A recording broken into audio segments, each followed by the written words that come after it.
islamique au système monétaire du fonds ici. C'est un terme que j'ai peut-être dit. And the first question we must ask is, what is electronic money? It is, of course, first of all, money which can be used to buy and to sell.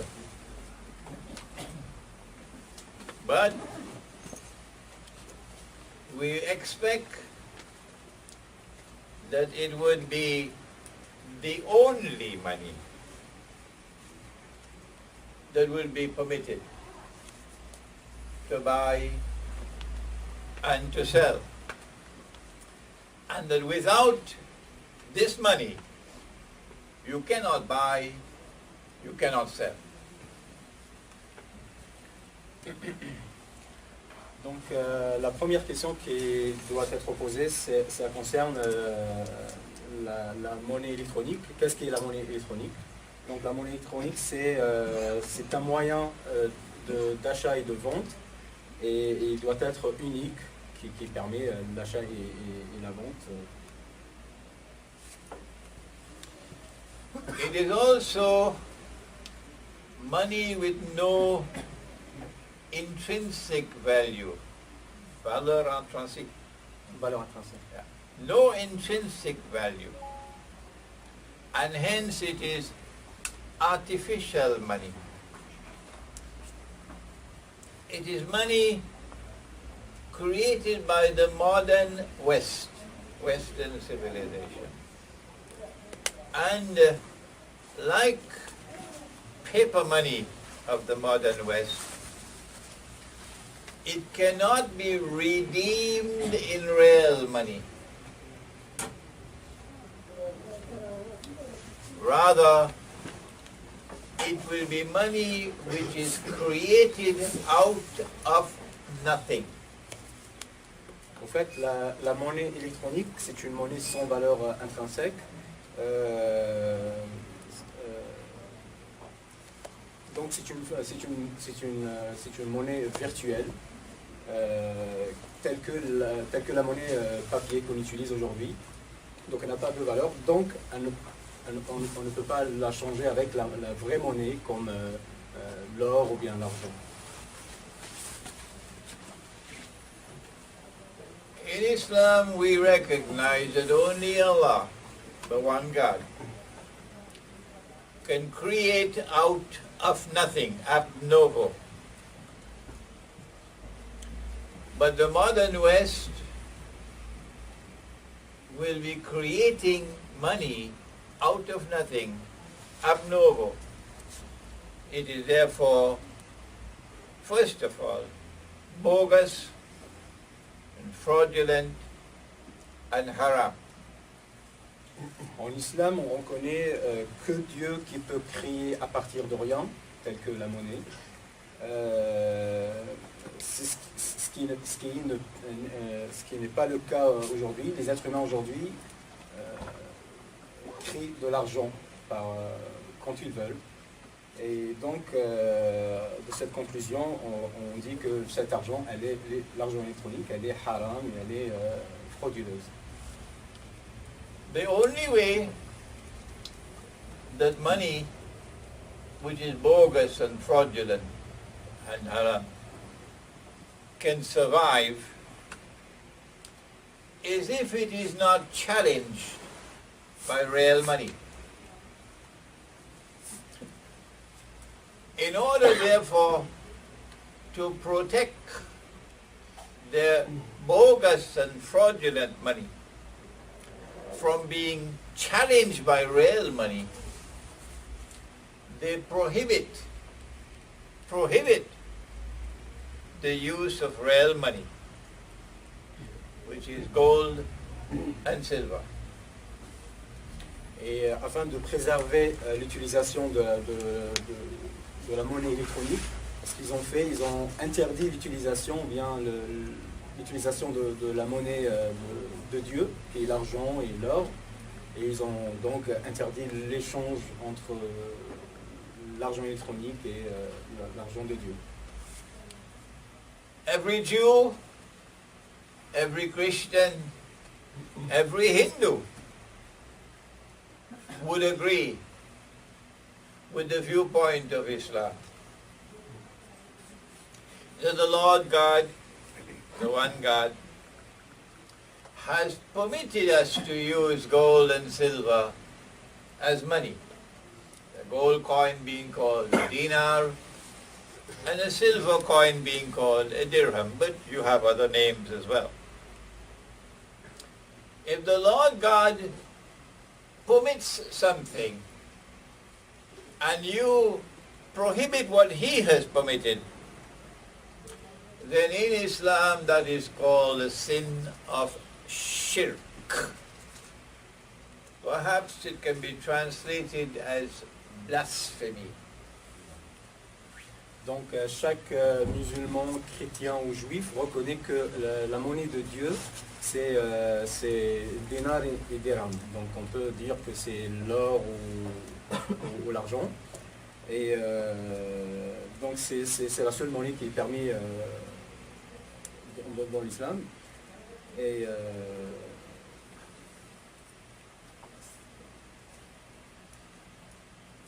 Shirk, c'est blasphemy. oui. Donc si on utilise autre monnaie que celle qui est créée par Dieu, donc on commet un acte de blasphémie. No, if you prohibit what Allah has permitted, then that is Oui, shirk. oui. Donc si on interdit l'utilisation de la monnaie créée par Dieu, telle que l'or et l'argent, donc c'est là où on commet un acte Blasphemy. blasphémie. Blasphemy. Shirk. Un acte de shirk, ouais. The Articles of Agreement of the International Monetary Fund prohibit the use of gold as money. Why? Easy. Because if real money were to come into the market, then bogus money will be destroyed. That's why they have prohibited the use of gold as money. In prohibiting the use of gold as money, they have committed an act of blasphemy, which every Jew must recognize, and every Christian must recognize, in addition to the Muslim. The only difference is that in the Qur'an, Allah has declared that this is the one sin that He will not forgive. The one sin that He will not forgive, if you die with it, is blasphemy or shirk. Donc, dans le monde auquel nous vivons aujourd'hui, il y a la Fédération monétaire internationale. Donc, elle a interdit l'utilisation de l'argent créé par Dieu. Et donc, la seule monnaie qu'on utilise, c'est l'argent électronique ou bien en papier. Et par ce fait d'interdiction, elle a commis un acte de shirk. Et sachant que le shirk dans l'islam, c'est le seul péché qui n'est pas pardonnable. So we ask, how do we respond?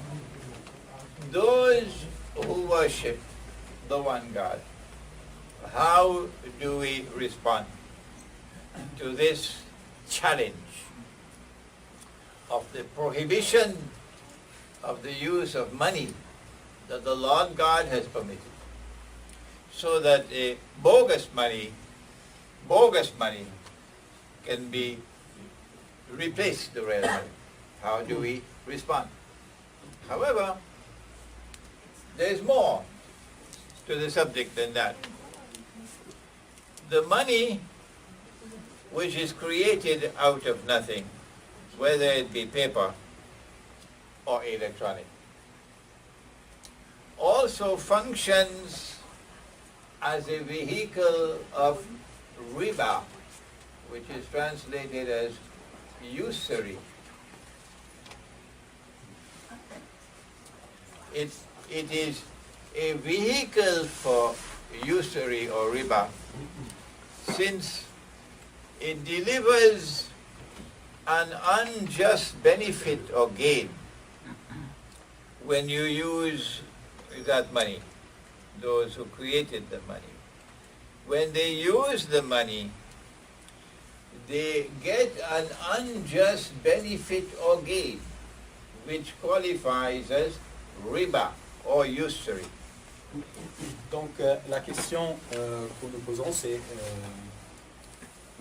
comment répondre à cette situation, c'est-à-dire la prohibition de l'utilisation de la monnaie créée par Dieu. Il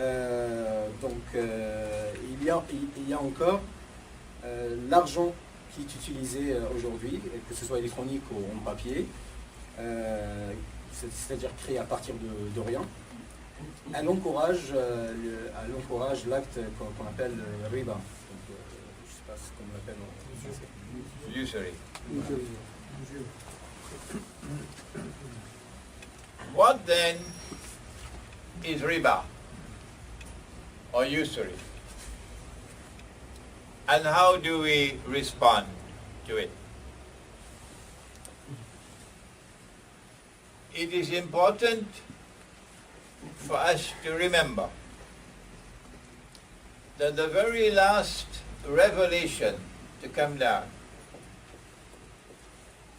from the one God, revelation came to Moses, Nabi Musa, alayhi salam, the Torah.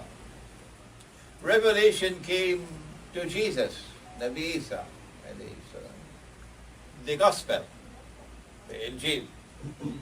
Revelation came to Nabi Muhammad, alayhi salam, the Qur'an, over a period of 23 years. And now the last revelation of all, no more after this, comes down. And it is a revelation on the subject of usury or riba. Donc la dernière révélation que Dieu a révélée aux prophètes concerne le sujet de l'usury. Donc ça a été révélé pour le prophète Moussa et le prophète Jésus aussi. Et le dernier prophète, c'est le prophète Mohammed alayhi salam. It is located in Surah Al-Baqarah of the Quran, the second chapter, verses 274 to 281. And in that last revelation, Allah, the one God, has declared war, a declaration of war. Both he and his prophet, Allah's blessing be upon him, have declared war on riba. The implication, therefore, of the choice of this topic as the last revelation, and the further implication of a declaration of war by Allah and His Messenger on the moneylender, is that this is the greatest danger of all. Nothing is more dangerous than this. This is the greatest danger that will face those who worship the one God. Donc dans Surat Al-Baqarah, le verset 274-281, Dieu et son messager a déclaré la guerre sur ceux qui utilisent l'usury, ou bien utilisent riba. Et du moment qu'il a dit que Dieu et son messager a déclaré la guerre sur ceux qui utilisent ça, donc c'est un sujet d'une importance, d'une très grande importance. That last revelation also defined usury or riba to be money which is lent by a money lender. And the money has to be returned with an additional amount. Today it's called a loan on interest. That additional amount is prohibited. It is declared to be riba or usury. And every Jew knows that. And every Christian used to know that once upon a time. Except that today the Christian world seems to be forgetting that this was prohibited by the Lord God. Money being lent on interest. Donc, dans cette dernière révélation au prophète Mohammed alayhi salam, il y a eu une définition de riba ou bien l'usurie. Donc, c'est ce qu'on appelle aujourd'hui donc le prêt bancaire avec un intérêt. Donc, cet intérêt, c'est ce qu'on appelle le riba et ce qui est interdit. Et chaque chrétien et juif reconnaît cela. Et malheureusement, certains chrétiens ont la tendance d'oublier que c'est haram. Why has the Lord God prohibited money being lent on interest? He answers that question in the Qur'an. And he says, first of all, that money being lent on interest does not qualify as business.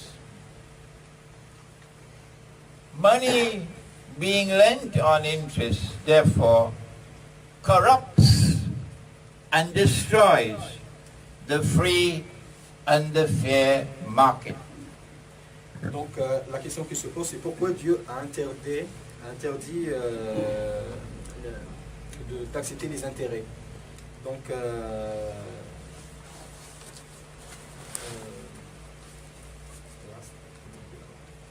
that it is not business, it corrupts the free and fair market. Oui, parce que ça rajoute une corruption au marché et il y a une différence entre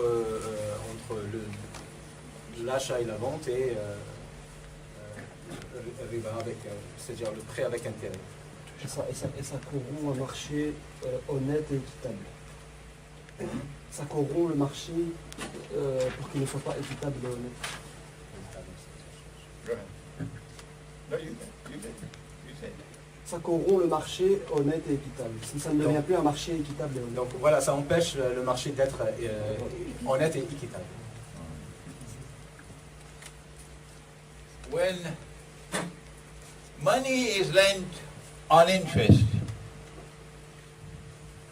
the free and the fair market is corrupted to such an extent that wealth will no longer circulate through the economy. And the rich who lend on interest will remain permanently rich. And the poor will consequently be imprisoned in permanent poverty. Donc les causes de l'usurie sur le marché corrompu, donc ça permet aux riches de devenir riches encore de façon permanente et pour les pauvres de s'appauvrir de façon permanente. A business transaction, in order to qualify as business, must either allow a profit or a loss. In other words, it must involve risk. Money lent on interest does not qualify as business, because the money lender wants to make only a profit and never suffer a loss. He wants to immunize himself from loss. And he does that through the mechanism of lending on interest and having a collateral to be used as a mortgage. So if you cannot repay the money with the interest, he will get his pound of flesh. Donc là, la différence majeure entre la vente et un système corrompu avec le riba, c'est que pour la vente, on a un risque de soit de faire un profit ou soit de perdre. Donc il y a ce risque-là. Par contre, pour les systèmes qui favorisent le riba, en fait, ils font que gagner de l'argent, ils n'ont pas de risque. But Dajjal, who wants to rule the world, has brought this system of riba or usury not only to ensure that the money lender takes control of the wealth of the world, but also that the rich will rule the world. The rich will rule over all the rest of mankind.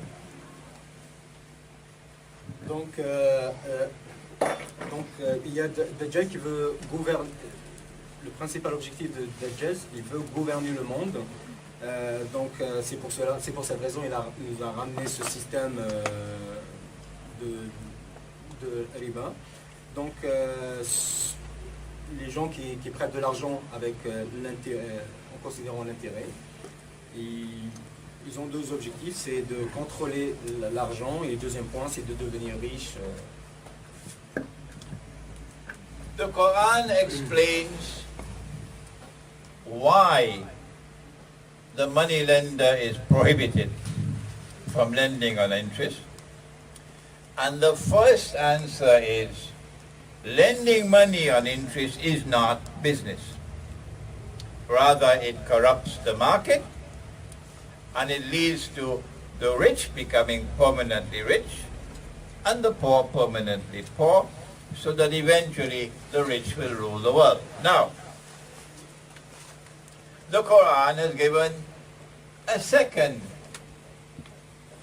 answer. In Surah Al-Rum of the Quran, it offers us a contrast between riba or usury and charity. That if you want to understand riba or usury, you must contrast it with charity. Donc, le Coran explique que celui qui prête de l'argent avec intérêt, en faisant la différence avec la vente ou bien le business, et il apporte aussi une réponse dans Surah Al-Rum en faisant la comparaison avec Charity? Charity. C'est la charité. Charity, same thing in French.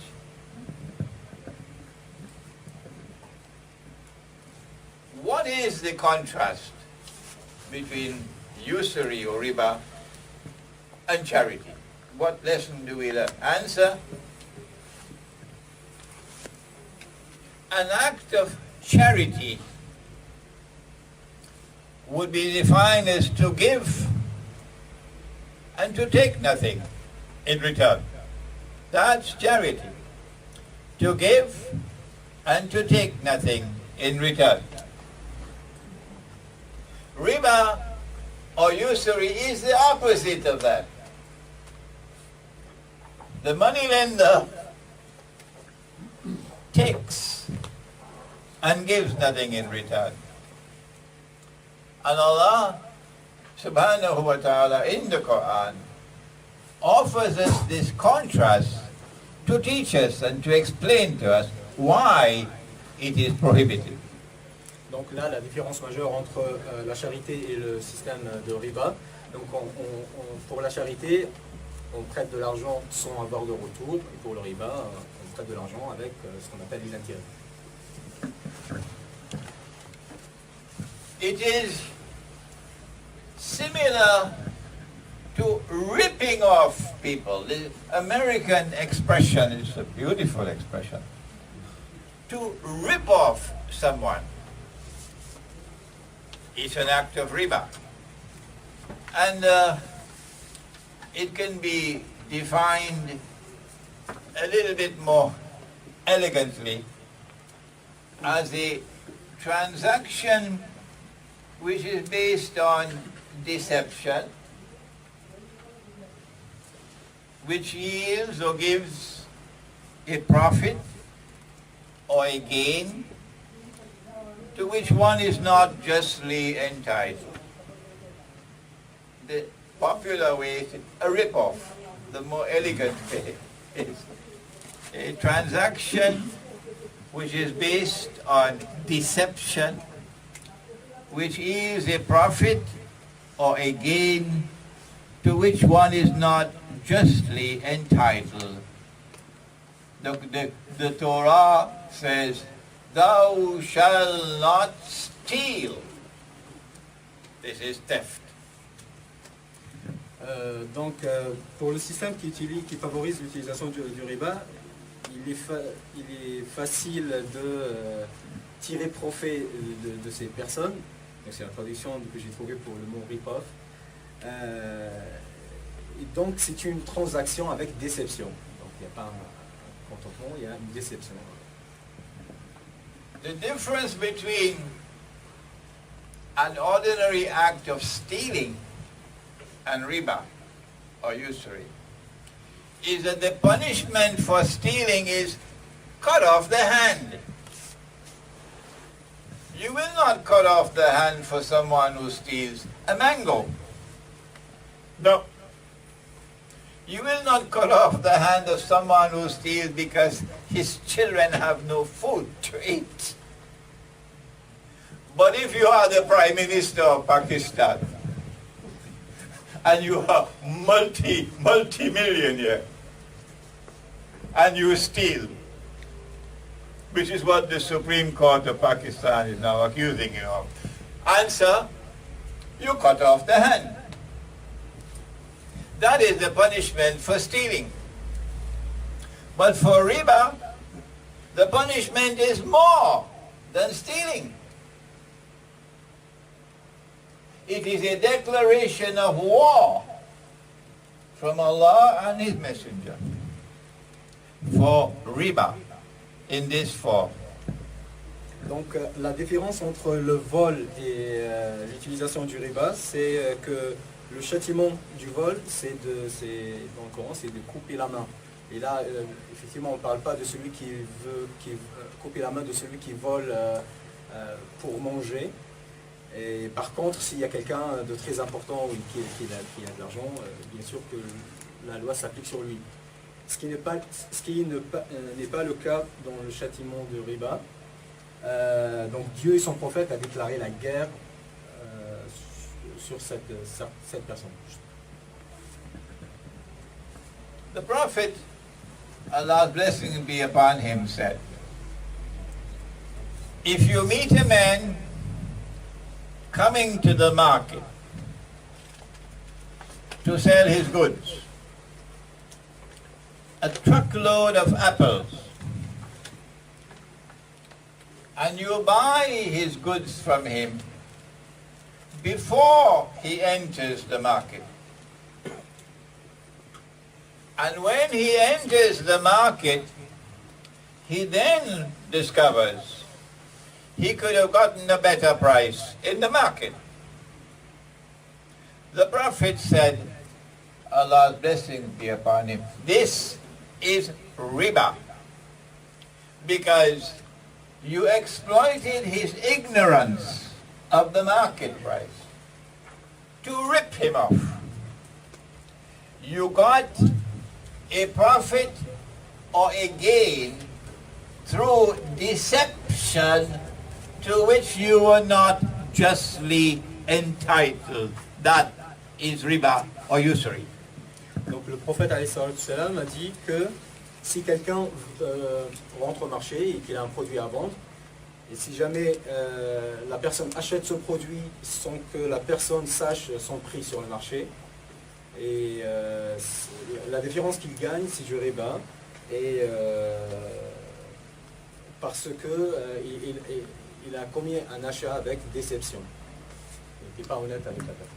The monetary system and the banking system, the two systems, which has come from the modern Western world, is doing precisely that. It creates bogus money, which it then uses to enrich itself unjustly. And in the process, it impoverishes the rest of the world. Not only is money created out of nothing, but then the bank will lend you money that the bank does not have. Money that is fictitious. And the bank is lending you money that the bank does not have. And the bank is lending you that money on interest. If there was any ambiguity and you were not convinced, the governor of the Central Bank of Germany, a few months ago I think, came out in the open and said, let's get rid of this misconception. The bank is not lending you money that you have deposited in the bank. No. The bank is lending you fictitious money and lending it to you on interest. These are transactions based on deception. And they yield a gain and a profit to which you are not justly entitled. Hence they qualify as riba or usury. And the proper response from those who worship the one God is a declaration of war from the one God and from his messenger. Donc les deux systèmes, le système monétaire et le système bancaire, favorisent tous les deux la transaction avec déception. En faisant deux choses, la première c'est la création de la monnaie virtuelle, et le deuxième point c'est le prêt d'argent qui n'existe pas d'ailleurs, et en acceptant les intérêts. Donc dans les deux cas on commet l'acte de riba. The process through which real money was removed from the market and was replaced with bogus money, fictitious money, was a process that took a long time to be accomplished. We saw the beginnings of this process, unfortunately so, in the crusades which were launched by the Western world. There were 4 of them, and subsequent to the crusades, we then saw from the Western world something more ominous, and that is a scientific and technological revolution which is still unfolding.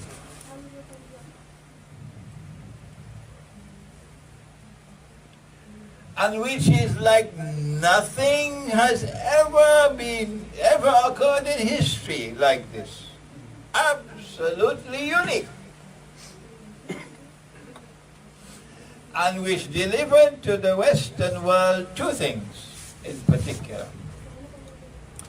Number one, military power which could not be resisted by anyone. And number two, industrial power. And the two combined to deliver to the Western world leadership over the whole world, or dominion over the whole world. Donc le processus de remplacement de la vraie argent avec la fausse argent a pris beaucoup de temps, surtout avec l'arrivée des guerres de christianisme.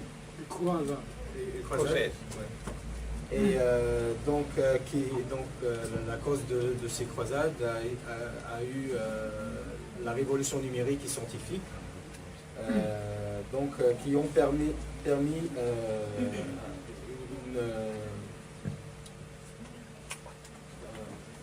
révolution, plutôt un pouvoir militaire et industriel de la société du Ouest occidental. The Western world then proceeded at the point of a blood-stained sword to colonize the rest of the world. And if this had not been achieved, they could not change the world of money. Having colonized the rest of the world, they then used their control over the rest of the world to gradually remove real money from the market and to incrementally replace it with bogus money.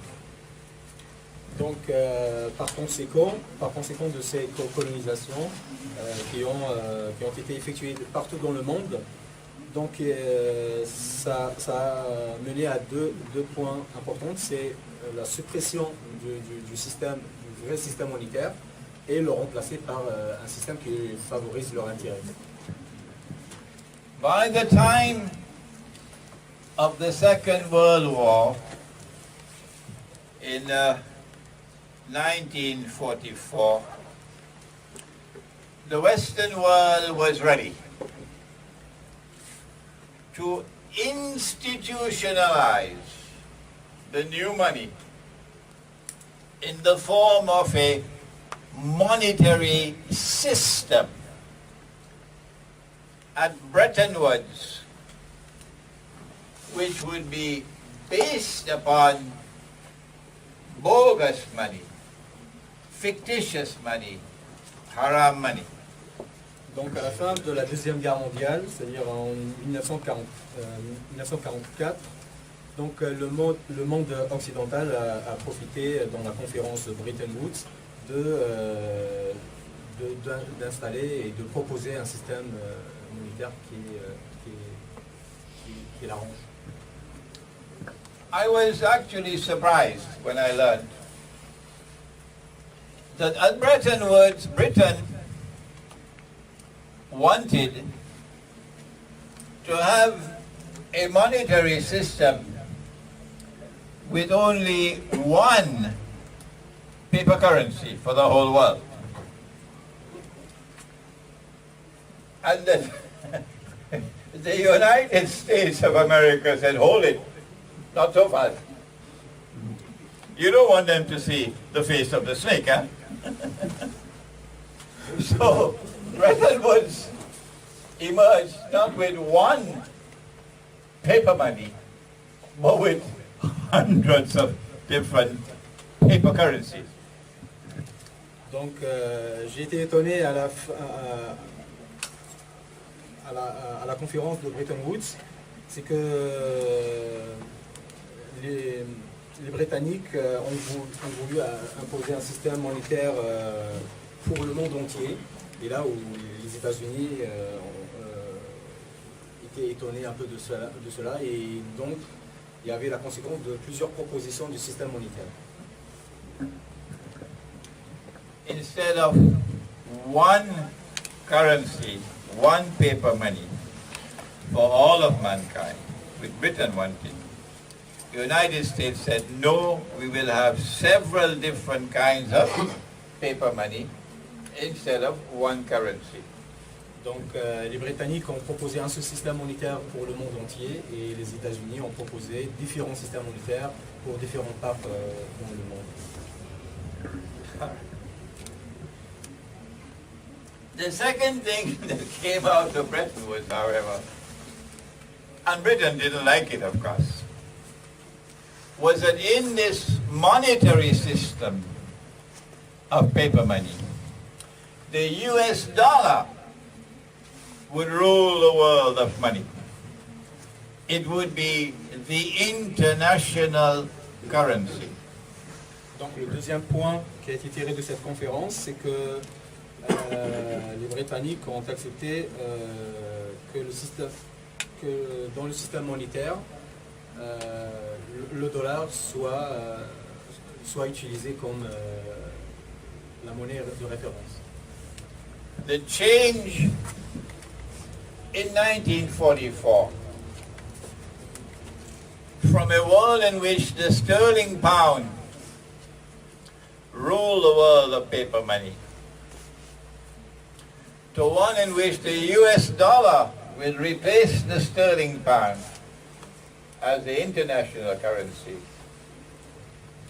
marked the transition from Pax Britannica to Pax Americana.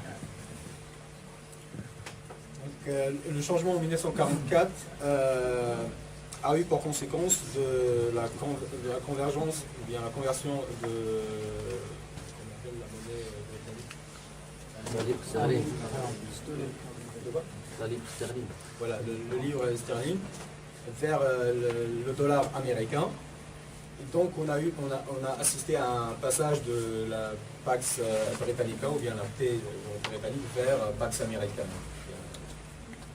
And today we ask the question, during the 50 years before 1944, during this period of incremental, slow encroachment on real money, so that eventually real money is replaced with bogus money, where was Al-Azhar University? Where were the scholars of Islam? Where were the scholars of Judaism? Where were the scholars of Christianity? Where were the scholars of Hinduism? What happened to the world of religion for these 50 years? That you hardly had a squawk of a voice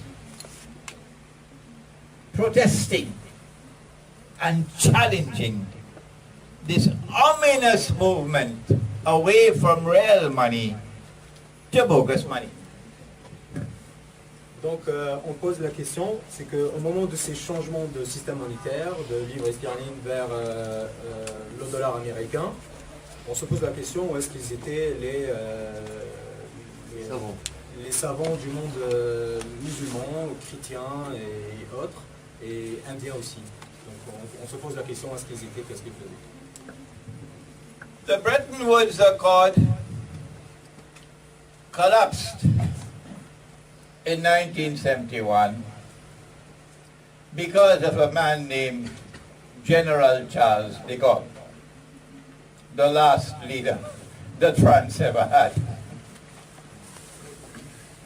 The general recognized the system to be bogus and unjust and favoring the United States of America. The general used the law of redeemability, that US dollars could be redeemed for gold at $35 an ounce under Bretton Woods, by central banks. And the United States didn't like it at all. First of all, they got rid of de Gaulle. But then the governments after de Gaulle continued to seek to redeem US dollars for gold at $35 an ounce. Until in 1971, the United States said enough is enough. We gave our word, but we don't have to keep our word. And so the United States reneged on its obligation under international law to redeem US dollars for gold at $35 an ounce. Donc l'accord établi en 1944 a été effondré grâce à l'homme Charles de Gaulle. Donc ce qu'il a fait, il a profité du changement de l'argent en papier, c'est-à-dire le dollar, vers le vrai argent, c'est-à-dire le dinar et le dirham. Donc les États-Unis, les Américains n'ont pas aimé ça, donc ils se sont débarrassés un peu de lui. Et les Américains, à l'année 1971, ils ont dit, ils ont donné une parole, mais on n'est pas obligé de la tenir. From 1971 to 1973, the US dollar was in no man's land. And their monetary system was fragile, could have collapsed. But they saved it in 1974, when Kissinger persuaded King Faisal of Saudi Arabia, rahimahullah, to make an agreement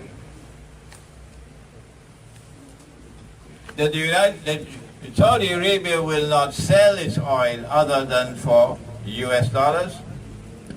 And then Saudi Arabia got all the Arab oil-producing countries to do the same. And then OPEC, which had been created earlier, then institutionalized this arrangement. And the US dollar was then given a new lease of life as a petrodollar. Donc, entre 1971 et 1973, le système monétaire, ou bien le dollar, a commencé à s'effondrer jusqu'au 1974, grâce à l'émir le roi Faisal d'Arabie Saoudite, donc qui a signé un agrément avec les États-Unis pour vendre le pétrole uniquement en dollars. Et petit à petit, ça a forcé un peu d'autres pays qui vendent le pétrole à le vendre seulement en dollars.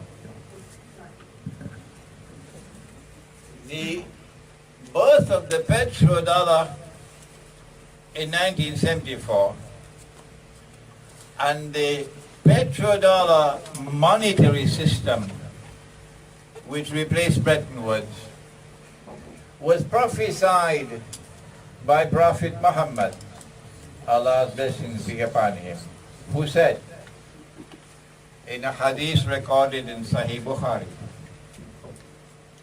that the river Euphrates will uncover a mountain of gold, and people will fight for that gold.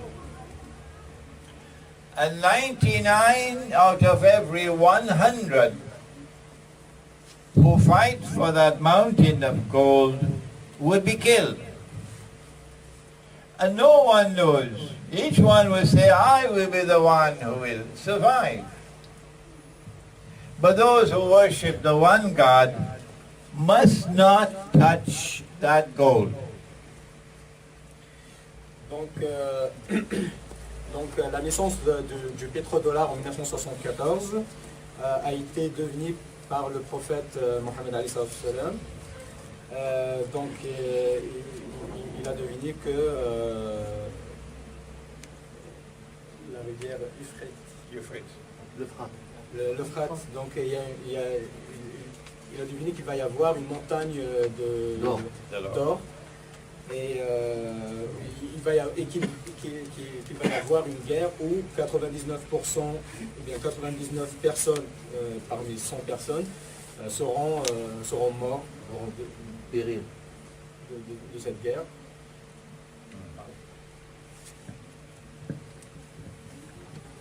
Et que les musulmans ne devraient pas toucher cette Torah. Les musulmans ne devraient pas toucher à cette Torah. Et que aussi les musulmans ne devraient pas toucher à cette Torah.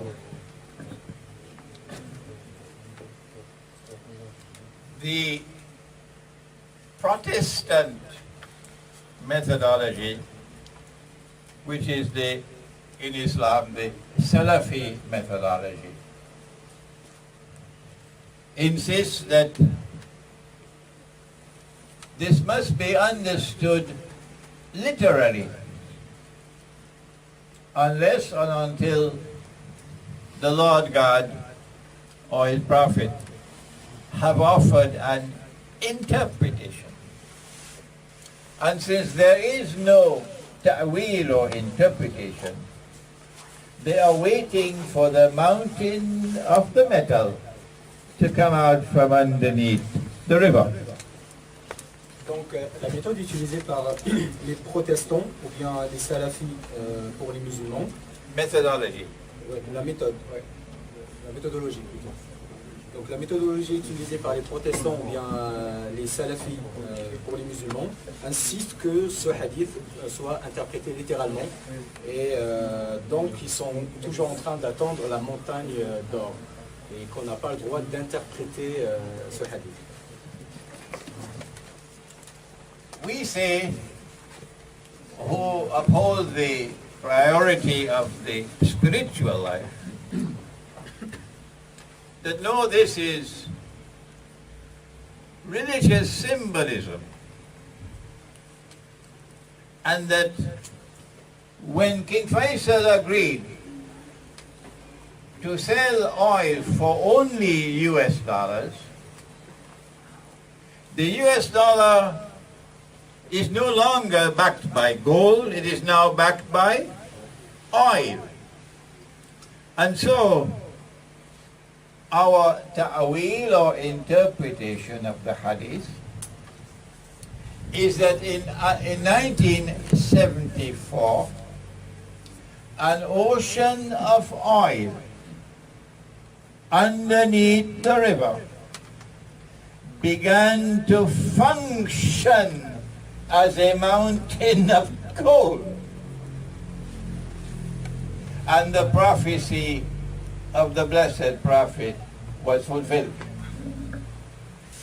Donc, nous disons non à l'interprétation littéraire. Nous disons qu'il s'agit du symbolisme dans le Coran. Là où le roi Faisal a accepté l'accord en 1974, nous disons que l'or c'est du pétrole, c'est l'huile dont il parlait le prophète, et que la montagne de l'or c'est ce que contient la terre au-dessous de la rivière Euphrates. We now are located at that moment in time when they are about to fight for that mountain of gold. Russia is leading the way, supported by China, in challenging the petrodollar monetary system. And it will be a war that will be unique in history. It cannot be a war fought with conventional weapons, because 99% of all combatants who fight in this war will be killed. It therefore has to be a war in which weapons of mass destruction will be used, like nuclear weapons. So it's going to be a nuclear war.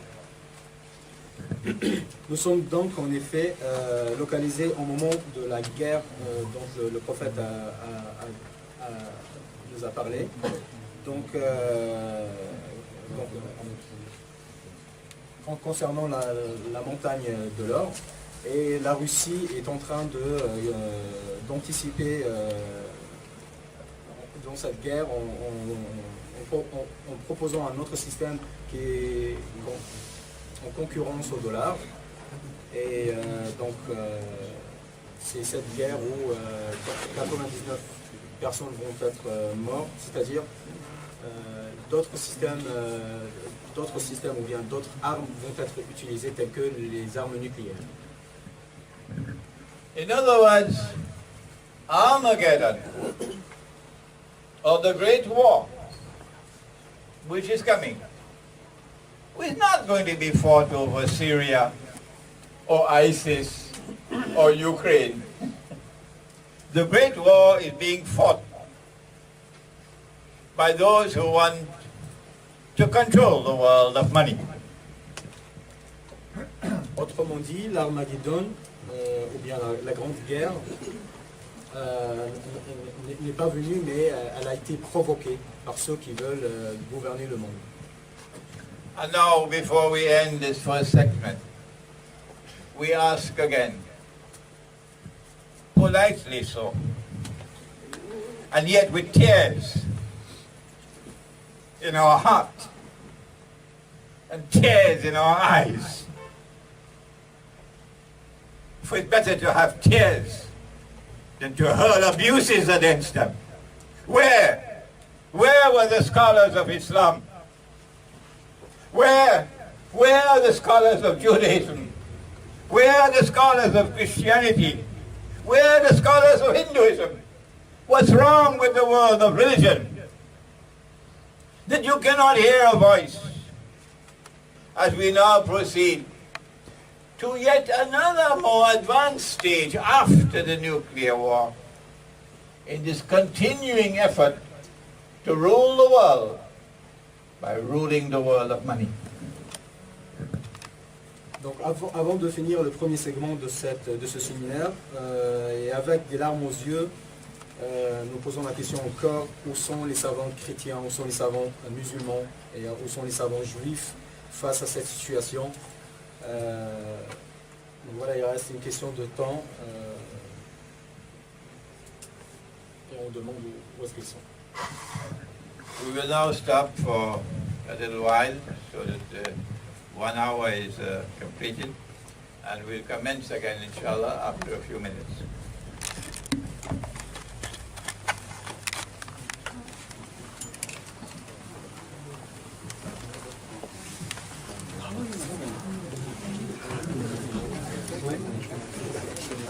My books are all on that side out there. You can take them glorified. And we pray for peace and for blessings on all his noble messengers, on our father Adam, on our father Abraham, on Moses, on Jesus, on his mother, the Blessed Virgin Mary, and on the last of them all, the Blessed Prophet Muhammad, sallallahu ta'ala alayhi wa sallam. As we continue now with our topic, an Islamic response to Dajjal's electronic or digital monetary system. We are grateful to the owner of the Salsabil restaurant, halal restaurant here in Geneva, close to the Palais des Nations, who has been so kind as to offer us this hall free of charge, as a consequence of which we have no expense today. And then after the lecture is over, and we have the question and answer session and discussion session, we will then proceed upstairs for a delicious dinner, inshallah. I ate yesterday, and I told you it's very delicious. Yeah. Very delicious. And so thanks to the Salsabil restaurant, and we pray that Allah may bless them for their kindness to us. And may Allah protect the restaurant and protect the owner. owner and his family. Amen. Voilà, donc on va reprendre la seconde partie de notre discussion d'aujourd'hui concernant une réponse islamique au système monétaire du Dajjal. Et je tiens à remercier sincèrement donc, le staff qui a organisé, qui nous a accueillis aujourd'hui, donc le restaurateur, dont les plats sont très très bons au passage. Et que Dieu bénisse son établissement. Nous n'avons eu aucun frais à réaliser aujourd'hui pour l'organisation de cet événement. On tient à le remercier sincèrement. Donc on va continuer cette seconde partie. Ensuite viendra une session questions-réponses. Et à la suite de quoi un repas sera mis à l'honneur. Voilà. We ended the first session with the explanation of the mountain of gold, the prophecy of Prophet Muhammad, Allah's blessing be upon him, that the river Euphrates will uncover a mountain of gold, and that people will fight for that mountain of gold, and the 99 out of every 100 who fight would be killed. And each one would say, I will be the one who will survive. But that the believers in the one God must not touch that gold. Donc on a terminé la première session par le hadith du prophète alayhi salatu wassalam, qui explique que la rivière de l'Euphrate va dévoiler donc une montagne d'or et que beaucoup de gens donc rentreront en bataille pour convoiter cet or-là, et que chacun d'entre eux dira c'est moi qui vais survivre donc à cette bataille-là, donc je vais remporter le butin. Et mais les croyants au Dieu unique ne doivent pas toucher cet or-là. There are unmistakable signs that the Western world, or those who control power in the Western world, now feel themselves confident that they can move to a more advanced stage in their process of transforming the world of money. That they can now move to a cashless world. And that the cashless world will witness the disappearance of all paper money. On observe de plus en plus de signes que ceux qui souhaitent contrôler le monde prennent de plus en plus confiance pour faire porter le monde à une étape supérieure, ultérieure, à savoir vers une société, ce qu'on appelle une cashless society, donc une société sans liquidité, sans argent liquide. Voilà. The first unmistakable sign was when the government of India last November announced the demonetization, meaning you cannot use it as money anymore. The demonetization of the two biggest currency notes in India, the 1,000 Indian rupee note and the 500 Indian rupee note. Le premier signe, c'est l'événement qui est remonté il y a quelques temps, donc récemment, en Inde, où les autorités avaient démonétisé, c'est-à-dire interdit l'utilisation totale des deux plus grands billets qui étaient en circulation en vigueur, à savoir le billet de 1000 roupies et de 500 roupies. Three implications emerge from what the government of India did. Number one, that it is a sign that they are now confident to move towards a cashless world. which will be electronic money. Number two, that the government of India has taken India firmly into the camp of the Western world, where previously, it seems like a dream now, India used to champion what was called non-alignment. And number three,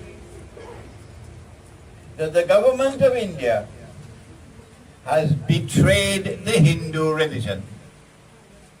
That Hinduism, like Judaism and Christianity and Islam, demands integrity in business. And it should not be difficult to find Hindu businessmen who set an exalted standard of integrity in business. Ce que le gouvernement indien avait fait à l'époque impliquait trois choses. Numéro un, c'est que d'abord, ils se sentaient davantage, de plus en plus confiants, ils ont montré de plus en plus de confiance pour faire évoluer l'Inde vers une société sans liquidité. Numéro 2, ça montrait bien qu'ils sont parvenus, ce gouvernement-là est parvenu à faire passer l'Inde entre les mains, entre guillemets, donc ou plutôt à faire passer l'Inde dans le camp de l'Ouest, ce qui est paradoxal puisqu'auparavant, l'Inde était, entre guillemets, un des champions de ce qu'on appelait le non-alignement, parmi les pays non-alignés. Et troisièmement, c'est que ces autorités-là ont procédé à la trahison en fait de la religion de l'hindouisme, donc l'hindouisme, puisque de façon totalement similaire à l'islam, au christianisme, au judaïsme, l'hindouisme également admet que ça ne relève pas de l'éthique du business en fait de parler d'une société sans liquidité. When you buy a gun, you'll want to try it out to see whether it's working. So you go and you shoot to check to see whether there are any problems with the gun. That's what they did, using the government of India to check to see what would be the problems that they would face if they are to withdraw paper money from the market. So India volunteered to function as the guinea pig of Wall Street. Généralement, quand vous achetez une arme, vous l'essayez pour voir s'il n'y a pas un défaut avec cette arme-là, si tout fonctionne bien. De la même manière, en fait, l'Inde a été utilisée en fait un peu comme une arme, à savoir, donc, ceux qui tiennent à contrôler le monde ont utilisé cette nouvelle arme et l'ont expérimentée sur l'Inde pour voir ce qui se passerait si on voudrait en fait retirer les devises sous forme liquide en fait d'un pays. Et ainsi l'Inde a été utilisée comme guinea pig, comme cobaye, voilà, comme cobaye expérimental pour cette nouvelle arme-là. And so now we will witness the gradual removal of paper money from the market, commencing with the big notes, like the 1,000 rupee note and the 500 euro note.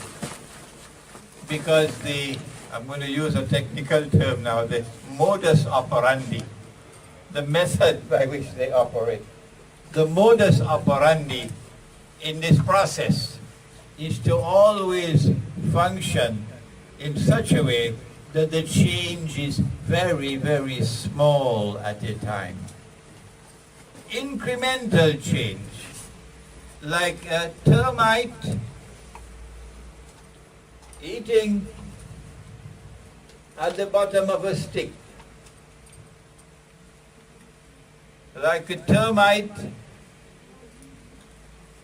eating at the bottom of a stick.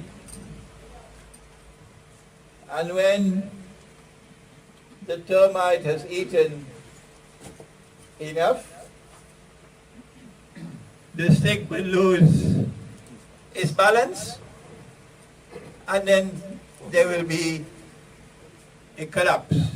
Have I tickled you as yet?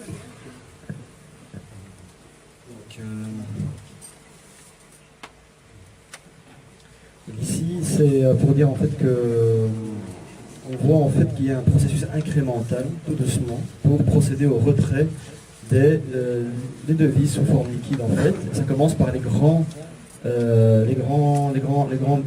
billets, dans le sens les billets avec les plus grandes valeurs, comme par exemple les 1000 roupies, les 500 euros.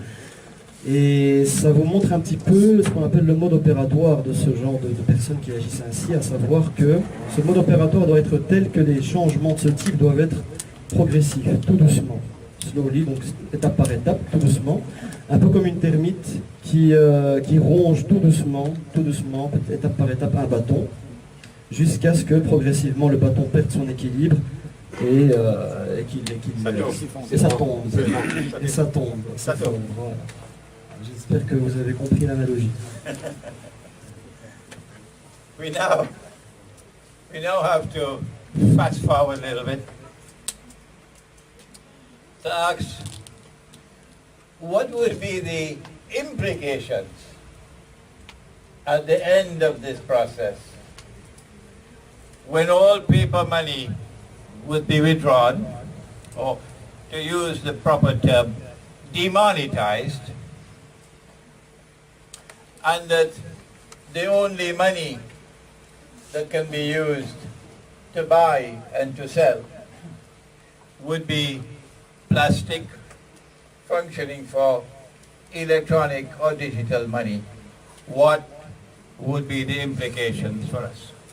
Maintenant, on doit se poser la question, pour aller un peu plus vite, qu'est-ce qui se passerait finalement lorsque ce procédé sera arrivé à terme et qu'on aura retiré, en fait, pour utiliser le terme précis, démonétiser ces monnaies-là, et qu'à la place on aura des monnaies du style plastique électronique qui prendront la place de ces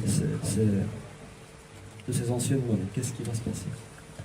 I had to take 1 hour and 10 minutes before I could reach this question.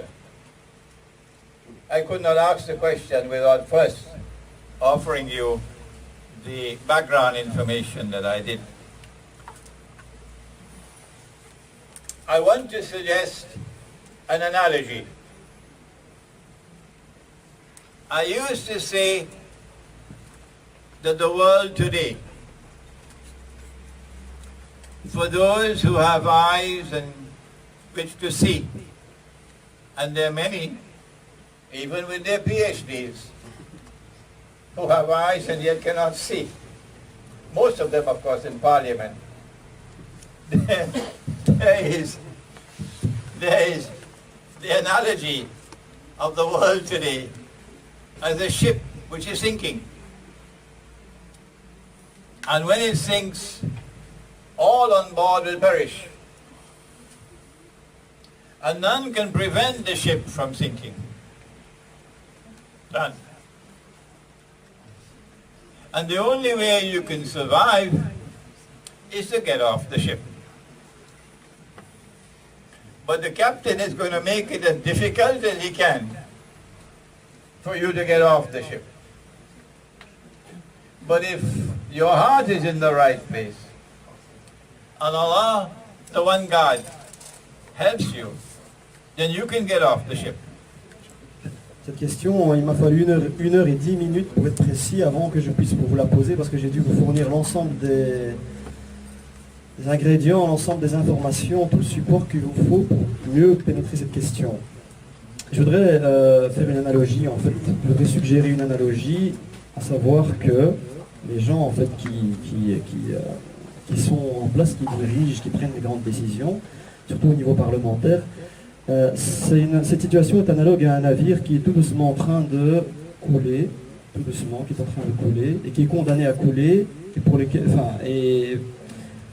tout le monde est, tous ceux qui prennent la décision de rester dans ce navire sont condamnés à couler, sauf si votre cœur se situe à la bonne place et qu'Allah subhanahu wa ta'ala est avec vous, il vous aime, il vous aide, il y a une possibilité de sortie.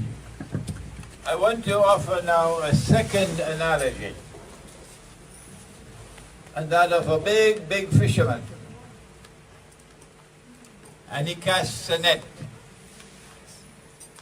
over the whole ocean. And he's pulling the net now. And as he pulls the net, all the fish which are in the net will be caught. But only when the tide, the wave comes up, does he pull. And when the waves go back down, he waits. So it is incremental, slowly, slowly, slowly, slowly. The big fisherman is pulling the net.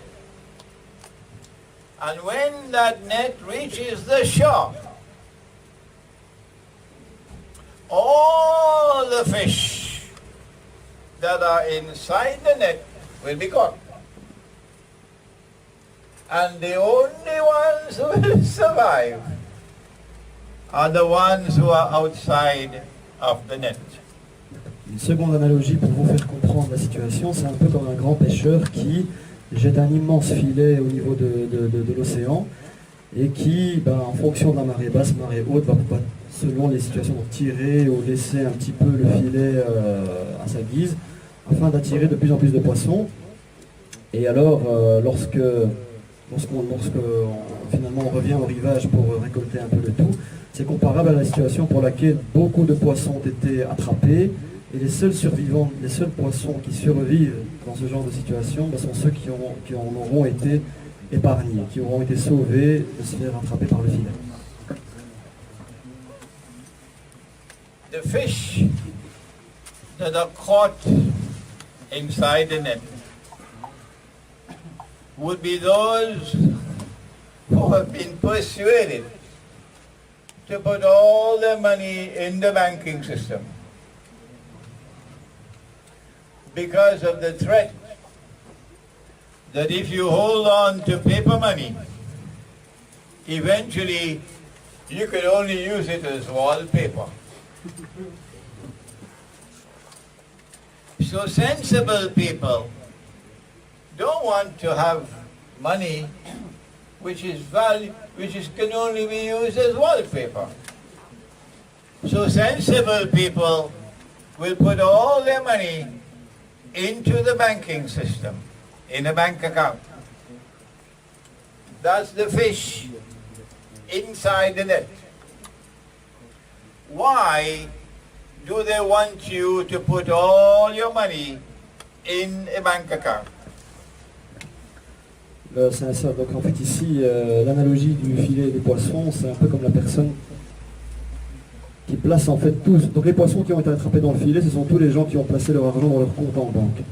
Pourquoi? Parce qu'ils ont été menacés, à savoir que si vous, vous devez absolument placer votre argent, soi-disant, dans votre compte en banque, autrement. Parce qu'il y a des gens sensibles qui pensent ça, malheureusement, qui pensent que si leur argent n'est pas mis en banque, il leur servira de poster à la maison et ça se dépréciera, ça n'aura aucune valeur. Et qu'est-ce qui... Ouais. Why do they want you La question, to put all your money in the bank et la account? question qui s'ensuit logiquement, c'est pourquoi veulent-ils que vous placiez votre argent en banque?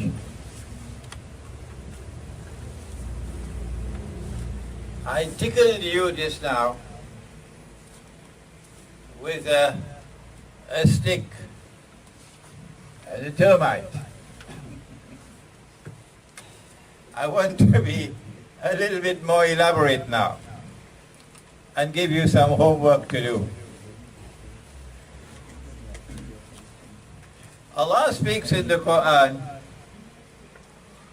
about the death of Sulaiman alayhi salam, the Prophet Solomon. It is in a surah entitled Sabah. That Solomon died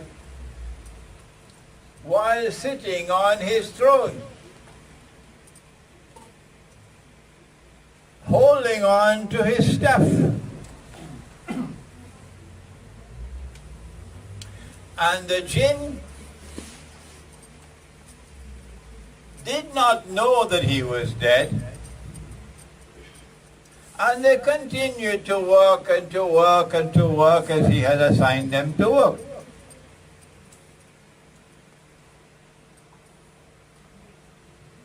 Until eventually, Dabbatul Ard, or the creature or the beast of the earth, began to bite the bottom of the staff. It must have taken a long time for them to bite enough for the staff to lose its balance. And then the staff was unbalanced and the dead body fell down. This is the story in the Qur'an about the death of Solomon alayhi salam. Tantôt, j'ai stimulé votre esprit avec l'allusion en fait de la termite qui mord en fait le bâton tout progressivement.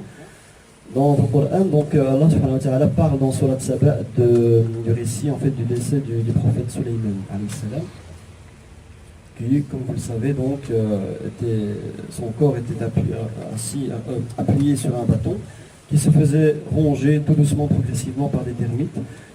Mais ça a dû leur prendre à ces termites beaucoup de temps pour arriver à ronger le bâton jusqu'à ce que le corps du prophète Sulayman alayhi salam ait perdu son équilibre et qu'il se soit donc qu'il soit tombé. Yeah. Now then, the homework.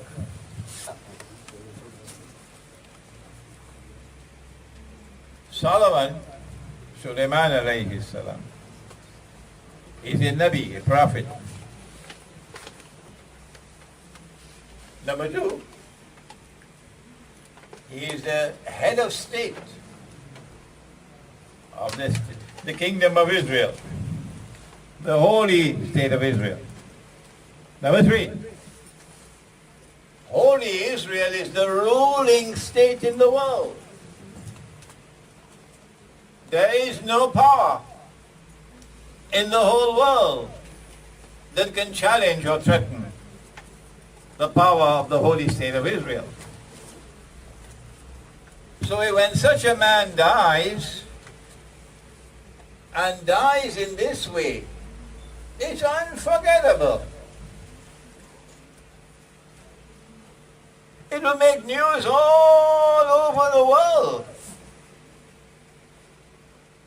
that this, the King of Kings, he died while sitting on his throne, holding on to his staff. And he remained like that until the termites bit and bit and bit and bit, until eventually the staff lost its balance and the body fell down. This would have made news all over the world. Alors, trois choses importantes ici, c'est que Sulayman alayhi salam était un prophète d'abord. Numéro 2, il était le chef d'État du Saint État d'Israël à l'époque. Et troisième chose, He was the king or head of state, and he was the ruling state in the world. Voilà. Et la troisième chose, c'est que l'État d'Israël à l'époque était c'est l'État qui gouvernait dans le monde donc, le plus. Ça a dû être donc lorsqu'on apprend une nouvelle telle que le décès du chef de cet État qui gouverne le monde de cette façon-là, à savoir qu'il était appuyé sur un bâton et que les termites ont rongé son bâton progressivement jusqu'à ce que le bâton perde son équilibre et qu'il tombe, c'est quelque chose d'inoubliable. C'est quelque chose d'inoubliable et c'est une nouvelle en fait qui se répand, qui est telle qu'elle peut être répandue partout dans le monde, quoi. Your homework now, don't think you could come to attend my seminar without getting homework. Your homework now is to search in history to find evidence to support what is in the Qur'an.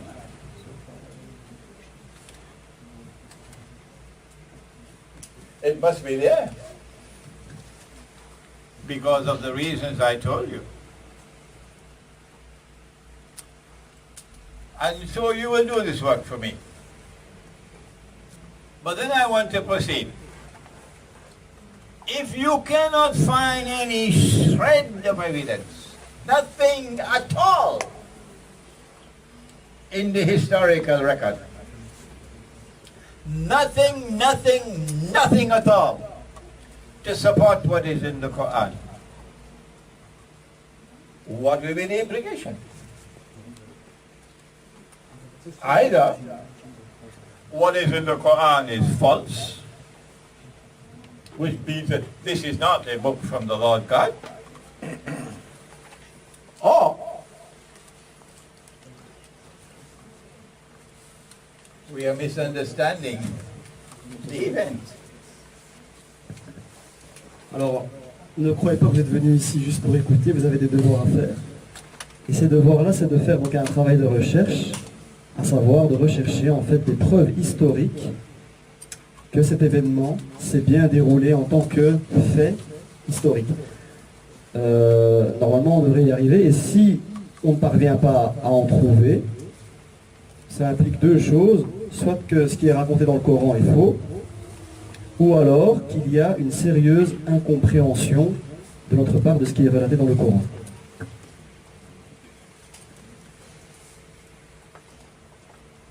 I have already done some research myself, and I have asked others to research for me.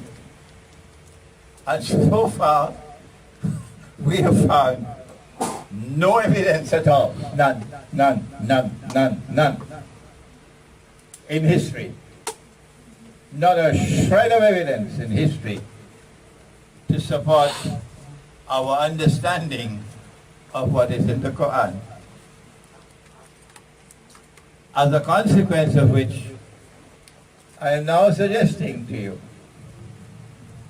that perhaps the verses of the Qur'an pertaining to the death of Sulaiman alayhi salam are not ayat muhkamat, but ayat mutashabihat. They're not to be understood literally, but rather they are to be interpreted.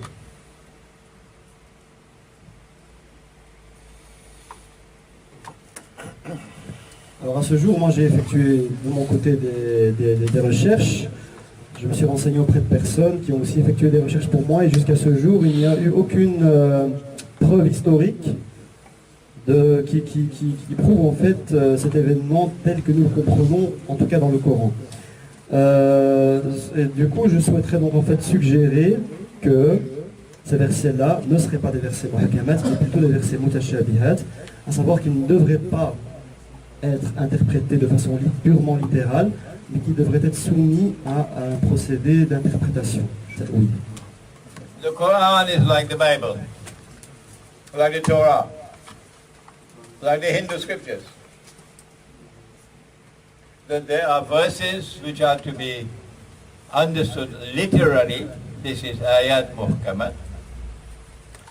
And there are also verses which have to be interpreted because they are religious symbolism. Ayat mutashabihat. Le Coran, c'est comme la Bible et la Torah, et le livre saint aussi au niveau de l'hindouisme. C'est-à-dire qu'il y a des versets qui sont sujets à compréhension purement littérale, mais il y a également des parties, des versets, qui doivent être soumis à une interprétation, c'est-à-dire en tant que verset mutashabihat. If we can find no evidence whatsoever in history to support a literal explanation of the Quran, then what can be the interpretation or the ta'wil of this event? Si nous ne parvenons pas à trouver de preuves historiques qui soutiennent la compréhension qu'on se fait littéralement d'un passage du Coran, alors dans ce cas-là, quelle en serait l'interprétation? The Quran is telling us, possibly, and Allah knows that, that there is a dead body, something that is dead, sitting on the throne of Sulaiman alayhi salam, which is the holy state of Israel. And because the dead body is not as yet recognized to be dead, it is succeeding in getting those who are working on its behalf to continue to work to its benefit, so that the state of Israel continues to benefit and benefit and benefit by those who are working not knowing that this body is dead. But there are those who do not want that this should continue indefinitely. And so they keep on chipping away at the bottom of this stuff until eventually the balance or equilibrium will be disturbed. Every Wall Street banker will understand what I'm talking about now. Oh yes, a Wall Street banker will understand perfectly what I'm talking about now. The balance or the equilibrium will be disturbed to such an extent that the staff will not only lose its balance, but the dead body will collapse. What could that dead body be? Le Coran suggère qu'il y a donc un corps qui est mort, donc qui s'appuie sur un bâton. Dans le même laps de temps, il y a des gens, des djinns qui travaillent toujours au bénéfice de cet État d'Israël, malgré tout. Sachant qu'il y a le corps qui est déjà qui est mort, donc reposant sur un bâton. D'autres, à l'instar, donc il y a une situation pour laquelle Israël bénéficie du fruit du travail qui est continuellement réalisé par les travailleurs qui sont toujours en train de travailler.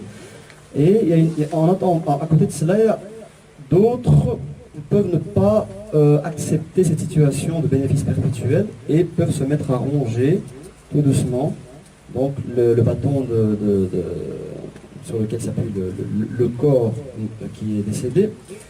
Il dit aussi que n'importe quel banquier de Wall Street comprendrait en fait ce que je suis en train de dire du point de vue du fait que quand on parle d'équilibre compromis, en faisant allusion au bâton du corps qui est décédé sur lequel s'appuie le prophète Sulaiman.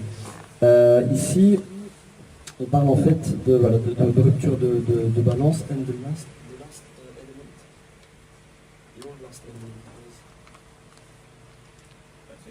That's it. The last thing you said was Wall Street Bank. Ici, en fait, on met en avance le fait qu'il y a une situation de bénéfice et une situation pour le compte de certains, et d'autres, en fait, qui ne supportent pas cette situation de bénéfice continuel et qui peuvent, en sous-main, procéder à un processus de déséquilibre, venir compromettre un déséquilibre. Eventually, the body will collapse. And my understanding is that the collapse of that dead body will be the collapse of the monetary system. That the dead body represents real money which has died. Finish. It's just a corpse which is staying there. That the corpse sitting on the throne of Israel, of the throne of Sulaiman, indicates that the bogus monetary system which has replaced real money is working for the benefit of Israel.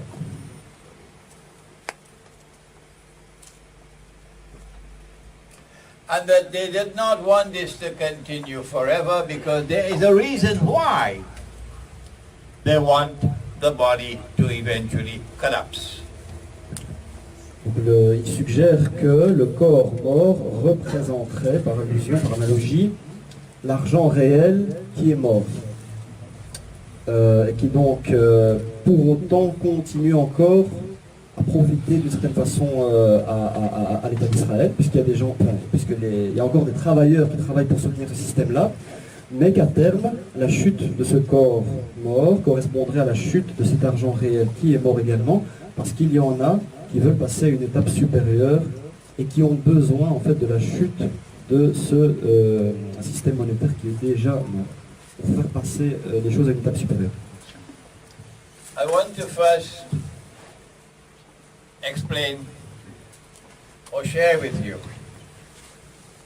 what benefit they are deriving, continuing benefit from the dead body sitting on the throne. And secondly, why do they want the dead body to collapse? Before we proceed to the world of money after the body collapses or the monetary system collapses. Alors, je voudrais vous parler de quels seraient les bénéfices de maintenir en fait ce système pour le moment temporairement de l'argent réel qui est déjà mort, à savoir quels seraient les bénéfices d'avoir ce corps mort qui tient encore en place, et ensuite pourquoi, je vais vous parler du fait de pourquoi est-ce qu'ils souhaitent parvenir à la chute en fait de ce corps mort, avant de passer à la suite concernant le futur système monétaire. When all the paper money have been demonetized, and the only money that now remains is the electronic and digital money in the banking system, then at that time, if you listen carefully, you'll hear the click when the lock is locked. When you hear that click, you know the trap is set. If you're inside the monetary system, there's no escape. None. If you are sensible, intelligent, you will now worship Dajjal and you will survive. You'll be able to use your money. All that you have to do is to worship Dajjal and therefore accept the unholy state of Israel as the ruling state of the world in Pax Judaica. Donc en fait, lorsqu'on passera à ce système monétaire nouveau, à savoir électronique et digital, c'est un peu comme, vous entendrez clic comme un piège qui s'est refermé sur vous.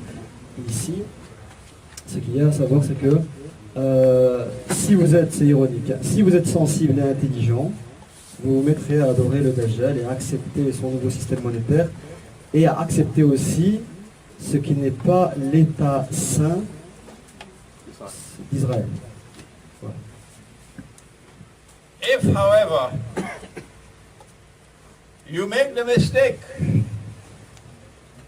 of being faithful to the one God with sincerity in your heart, the God of Abraham, alayhi salam, the one God, and you refuse to worship Dajjal and submit to the state of Israel, then your money can disappear. They can close your account without having to justify, and you lose all your money.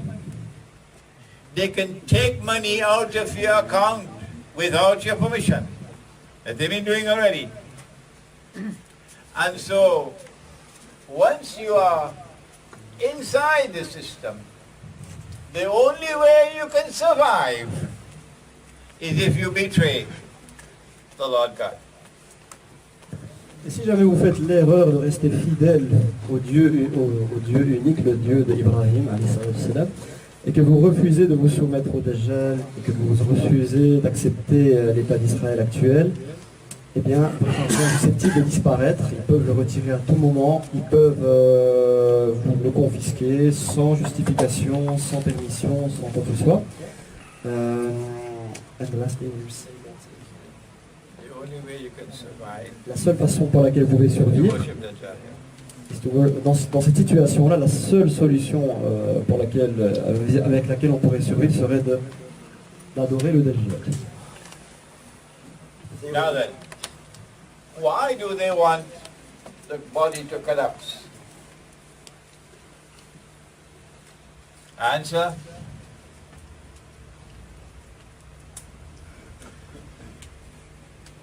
Dajjal wants to sit on the throne. And he wants to declare, I am the Messiah, Al-Masih. And it is for this reason that Nabi Muhammad ﷺ described him as Al-Masih al-Dajjal. Dajjal, who will claim to be the Messiah. But even if he is the ruler of Israel, and Israel has replaced the United States of America as the ruling state in the world, he cannot get the Jews to accept him as the Messiah, so long as Israel is using bogus money. And so Dajjal, in order to qualify for claiming to be the Messiah, must ensure that Israel returns to real money. And that is why the dead body must collapse.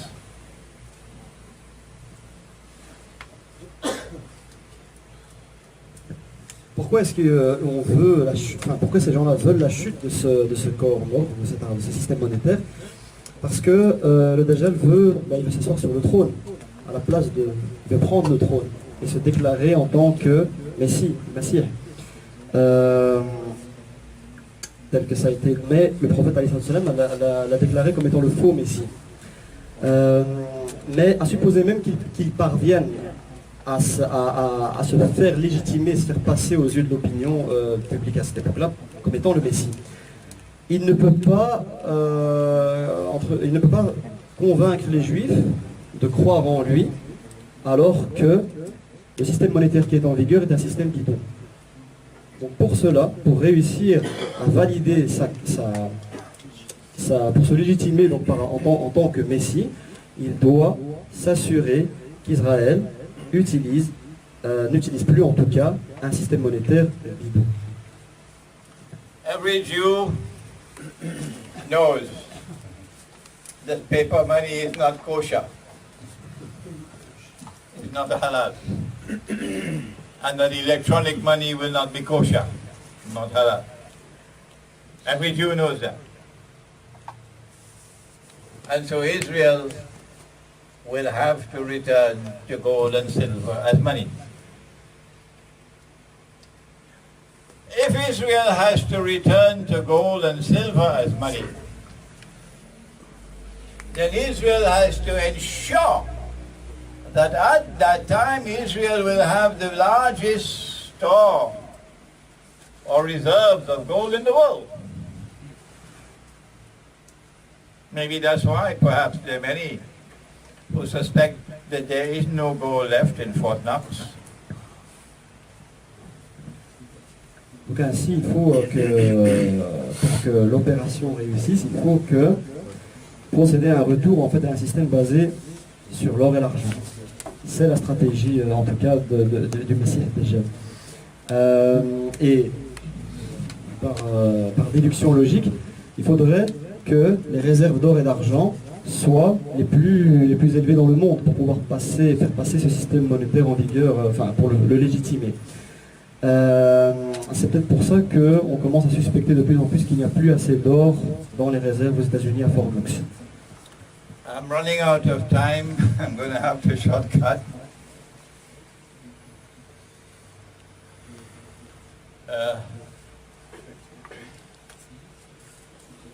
The German government, during the Second World War, I believe, sent 3,000 tons of gold for storage in Fort Knox in the United States.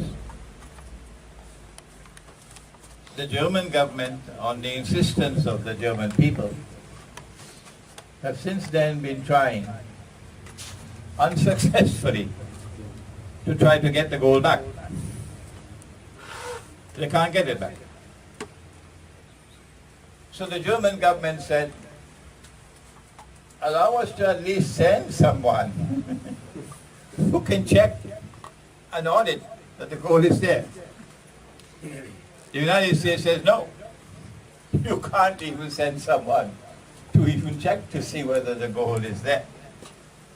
So the German government would be probably wise to conclude the gold is no longer there. Après la Seconde Guerre mondiale, les autorités allemandes avaient expédié 3000 tonnes d'or aux États-Unis. Et bien plus tard, donc à la demande de la population, il y a eu des demandes émises pour pouvoir le récupérer. Mais ça leur a été refusé.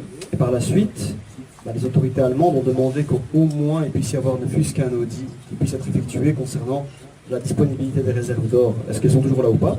Ça leur a également été refusé. Et alors, intelligemment, ils sont parvenus à une probable conclusion que peut-être que l'or ne s'y retrouverait peut-être plus là-dedans. I would have liked now, when I turn to what should be our response if we do not want to be caught in the fishing net and to end up either having to bend down and worship Dajjal, and if we don't have any money left. We can't even buy a sandwich. In Malaysia, you can't even buy roti canai. In Pakistan, you can't buy even naan. No money. So how should we respond? I would have liked to begin by defining what is money in Islam, but I don't have the time anymore for that. But you can go to my booklet, The Gold Dinar and Silver Dirham, Islam and the Future of Money. I doubt whether we have any copies left, but you can see whether we have any copies left at the back there.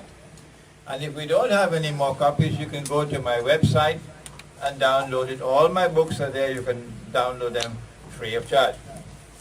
So we will not be able to devote time now to what is the definition of money in Islam. As we now attempt to answer the question, how should we respond if we want to save ourselves from being caught in the fishing net?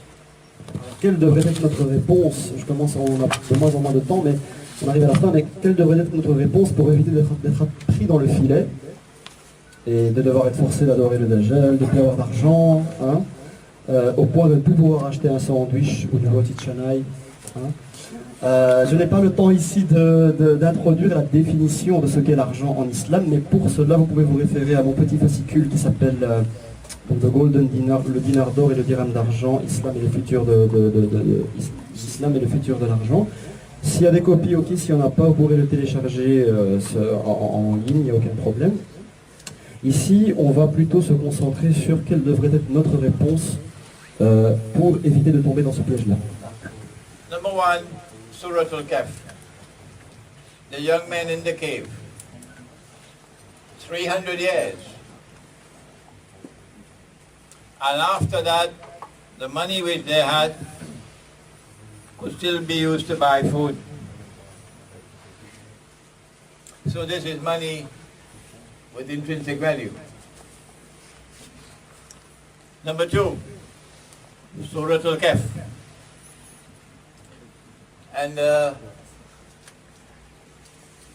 someone who had faith in the Lord God is dying. And he has some wealth he wants to leave for his orphan children. And he dug a hole and he buried it. And then built a structure on top of it. So money in Akhiru Zaman, or the end time, has to be money with intrinsic value which can survive over time. 300 years and you can still buy with it what you could have bought 300 years earlier. When I was a child, my father took me to the market and I saw him buy 100 oranges for $1, Trinidad and Tobago, with my own eyes. Today, about 60, 70 years later, I cannot even buy one orange with $1. Money in Surah Al-Kahf is money which can survive, so that after 300 years, you can still buy 100 oranges. Money is money you can keep at home. You can't take money out of the bank, electronic money. Money you can keep at home. And you can bury. You can't bury paper money. The worms will eat it up. You have to have money which is tangible to bury it. So Surah Al-Kahf is talking about dinar and dirham, gold and silver coins. Donc, deux choses pour arriver à cette réponse. Donc, Surat Al-Kahf.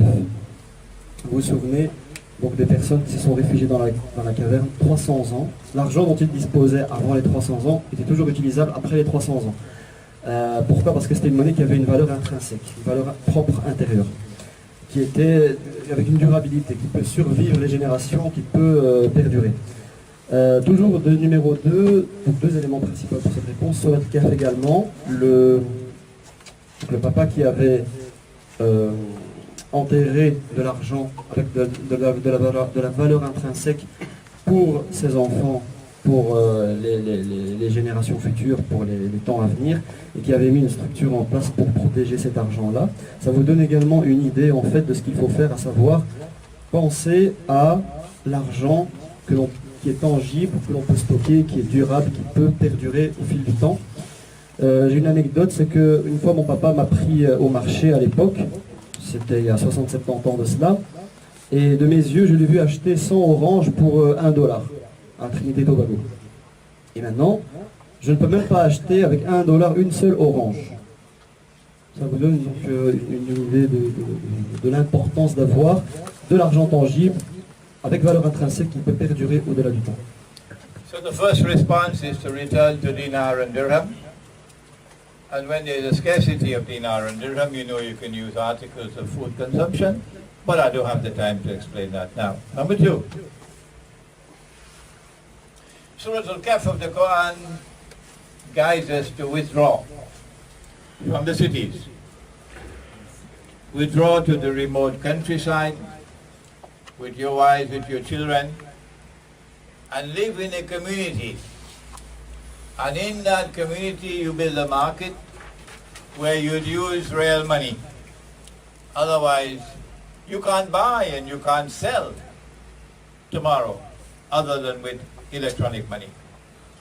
Donc, très important de revenir au dinar d'or, au dirham d'argent.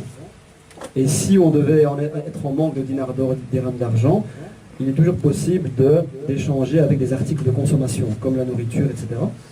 Numéro 2, toujours par rapport à Surat Al-Kahf, la Surat Al-Kahf nous enseigne, nous transmet en fait la sagesse de se retirer des villes, avec nos épouses, nos enfants, de vivre en communauté, d'établir un marché sain, qui est basé sur l'utilisation d'argent réel. Autrement, il n'est pas possible en fait d'acheter et de vendre si on utilise une monnaie fictive comme la monnaie électronique ou The third response is possible only for those who have backbones. There are people who have backbones made of steel, and there are others who have backbones made of recycled paper. Every young lady who wants to get a husband with whom she can have a family, she doesn't want a husband with a backbone of recycled paper. Every man who wants to get married and have a mother for his children, he doesn't want a wife with a backbone made of recycled paper. So the third response is to have a backbone made of steel with which to defy those who will prevent you from returning to dinar and dirham, and those who seek to prevent you from leaving the cities and seeking refuge in the remote countryside. Troisième réponse, c'est une réponse qui est, je pense, réservée pour les personnes qui ont une solide colonne vertébrale. Il y a des gens qui ont des colonnes vertébrales en acier, d'autres en papier recyclé. Exemple, s'il y a des jeunes femmes qui souhaitent se marier, elles souhaitent un homme qui est fort, qui est résistant. Et si un homme veut également se marier, veut une épouse et une maman pour ses enfants, il souhaite également avoir une maman, une épouse qui est également donc, de solides assises, fondations. Il faut trouver un partenaire, une partenaire qui soit fait justement de fondations solides comme ça, afin de pouvoir défier ceux qui vous interdisent, qui ne veulent pas vous permettre en fait d'utiliser le dinar d'or et le dinar d'argent, et également de pouvoir défier ceux qui vous empêchent de quitter les villes pour vous établir dans les milieux ruraux, en campagne, pour de meilleures conditions. Finally, and with this we now end, the Prophet, Allah's blessings be upon him, has advised. When everything you've tried has failed, nothing is possible, then the last resort is to flee to the mountainsides and to places where rain falls with your family, and take with you some sheep and goats in order to preserve your deen or your religion, the truth. That is the last resort. Et la dernière solution, c'est un conseil du prophète au cas où tout ce qu'on a dit précédemment ne devait pas marcher, à savoir qu'à défaut de tout, il faut pouvoir avoir les moyens de s'enfuir vers les régions montagneuses, de préférence celles qui peuvent être sujettes à l'exposition en pluie pour l'eau, donc pouvoir prendre également avec soi des brebis, des moutons, afin de pouvoir préserver sa dignité et sa religion dans un mode de vie intègre et digne. Ça, c'est la dernière option. We now will conclude the second session, and you take a little time to digest what you've eaten for the last 2 hours, and then you come back and we'll have a question and answer session, but more interestingly and importantly, we'll have a discussion session, inshallah, on the subject of our seminar. Thank you.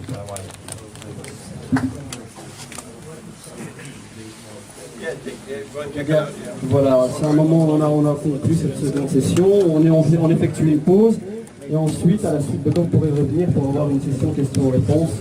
Ce sera plus d'interaction. Allez digérer tout ce que vous avez appris, allez vous reposer. You talked about moving to the countryside. Could you please explain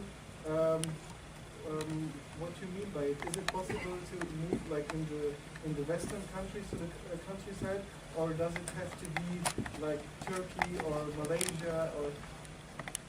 Okay. The question is,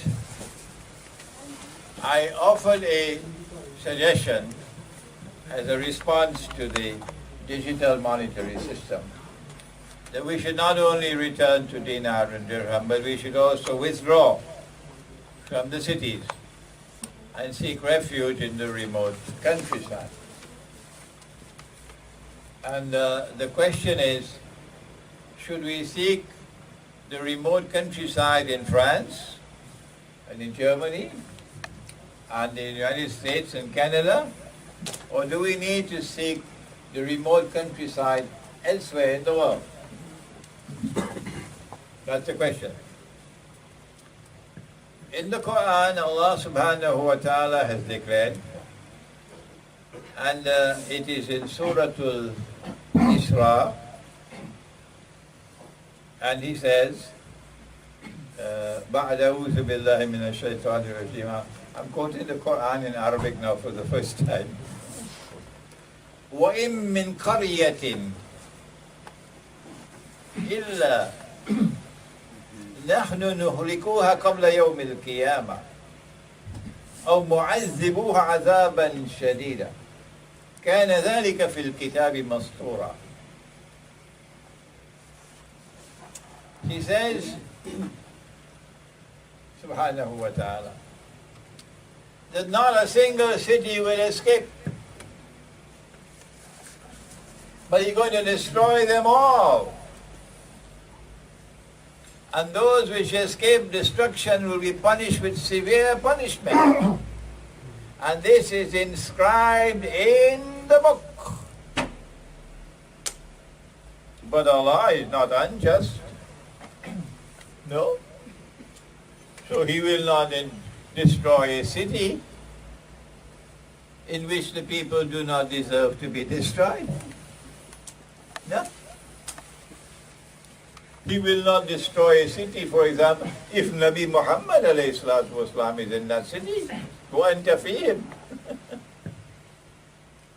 He might not destroy a city if there are in the city believers. So when he says he's going to destroy all cities, we have to look to the Qur'an to see which city is qualified for destruction. Which city is qualified for destruction? Donc la question qui a été posée ici, c'est est-ce qu'il faudrait chercher un refuge au niveau des campagnes en France, en Allemagne, aux États-Unis, au Canada ou ailleurs. Allah subhanahu wa ta'ala dans la sourate Al-Isra, donc je cite le passage. Est-ce que vous l'avez tous compris en arabe ou pas? Oh non, not all. Donc je devrais le traduire aussi. وَإِن مِّن قَرْيَةٍ Donc il n'y a aucune ville إِلَّا نَحْنُ مُهْلِكُوهَا قَبْلَ يَوْمِ الْقِيَامَةِ que nous ne laisserons pas donc sans destruction avant le jour le jour du jugement dernier, أو معذبوها عذابا شديدا. ou que nous lui ferons que nous lui infligerons un châtiment terrible. كان ذلك في الكتاب مسطورا. Ceci était donc cela était ainsi prescrit dans le livre. Donc ce verset fait référence au fait que il y a énormément toutes les villes en principe seront anéanties, mais est-ce que pour autant des villes peuvent être détruites lorsque vous trouvez dedans, par exemple le prophète alayhi salam, ou des croyants, des bons croyants? Donc ici on se pose la question naturelle, quelle ville, comment comprendre de quelle ville il s'agit ici, qui répond à ce verset-là? The answer is in the Quran that when Allah destroyed Sodom and Gomorrah, He destroyed them in such a way that these two cities sunk down to the lowest part of the earth. And secondly, He left this punishment as a warning for the world. So the answer is, any city which returns to homosexuality in its most overt form, with the law will allow a man to marry another man and get a marriage certificate, you have to get out of that city because that city will be destroyed.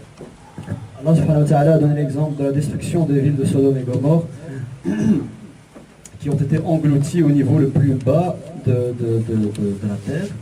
Et ainsi, donc, partout où vous trouvez en fait des villes où le retour à l'homosexualité est établi, où un homme peut se marier avec un autre homme et obtenir un acte de mariage, vous devez absolument fuir ces villes-là, sous peine donc de subir parce que Allah subhanahu wa ta'ala a laissé la preuve de cette destruction comme avertissement à venir pour les générations successives.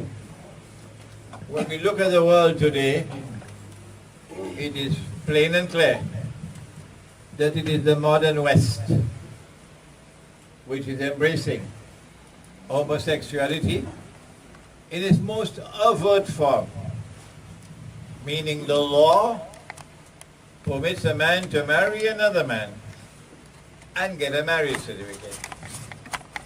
Those who are comfortable to live in such a society will pay the price for their folly. Those who turn to the Qur'an and show respect for the book of Allah and seek guidance from the book of Allah would flee from places where this is happening, like the United States of America and Canada, etc.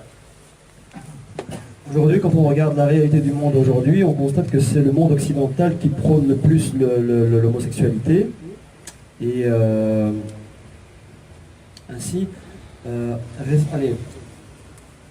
les personnes qui choisissent de rester en fait dans ces sociétés-là, où cela est prôné, devront en payer le prix. Et les personnes qui choisissent de s'orienter vers le livre et qui ont un respect vers le livre et qui cherchent la guidance au travers du livre, et qui choisissent de s'enfuir de ces zones où tout cela est prôné, eh ben, ils trouveront la bonne réponse. So I would myself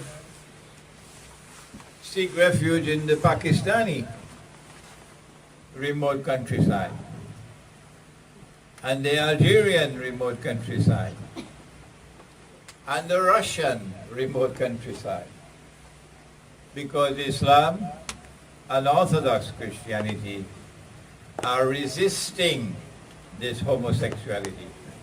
J'ai personnellement prôné le retour donc, au niveau des campagnes au Pakistan, en Algérie, en Russie, car il faut savoir que l'islam et la chrétienté orthodoxe aujourd'hui résistent le plus à l'homosexualité. Any more questions? Yeah. In French, go ahead.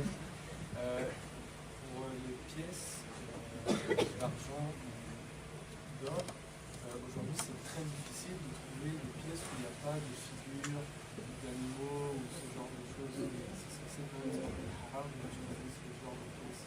Donc est-ce que malgré tout on peut prendre ces pièces-là pour les stocker, ou est-ce qu'il faut quand même à tout prix trouver des pièces où il n'y a pas de...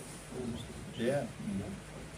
He wants to know whether a gold coin or a silver coin which has a figure on it, the human head for example, can be used for a halal transaction.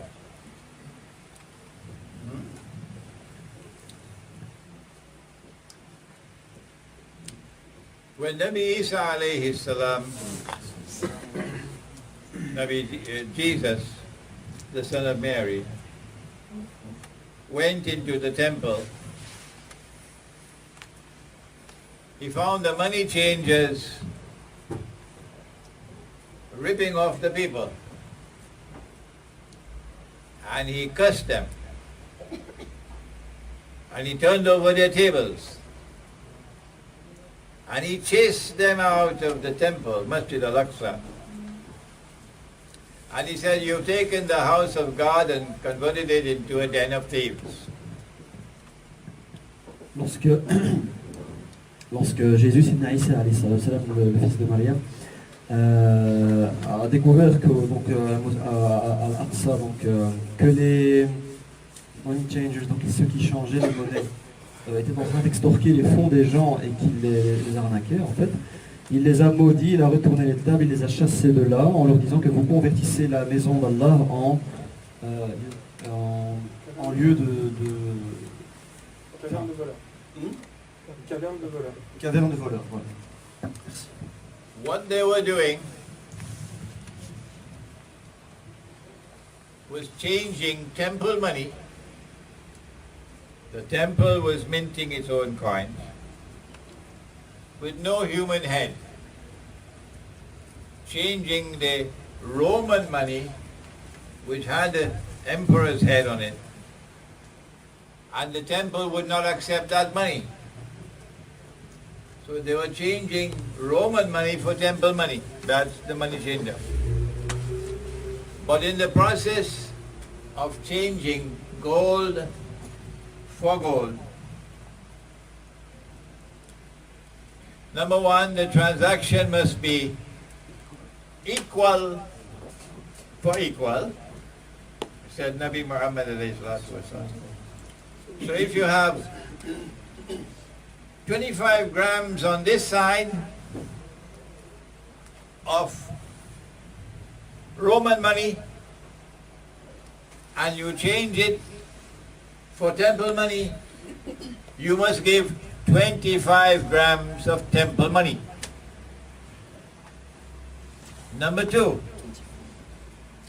if this transaction is to be halal, of changing gold for gold, not only must it be equal for equal, but Nabi Muhammad said something more. He said it must be hand to hand, meaning it cannot be a credit transaction.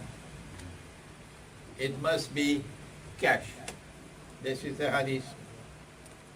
So they were changing some Roman money for temple money, but there was not equal for equal. The difference between the two is riba. That's why Nabi Isa alayhi salam cursed them.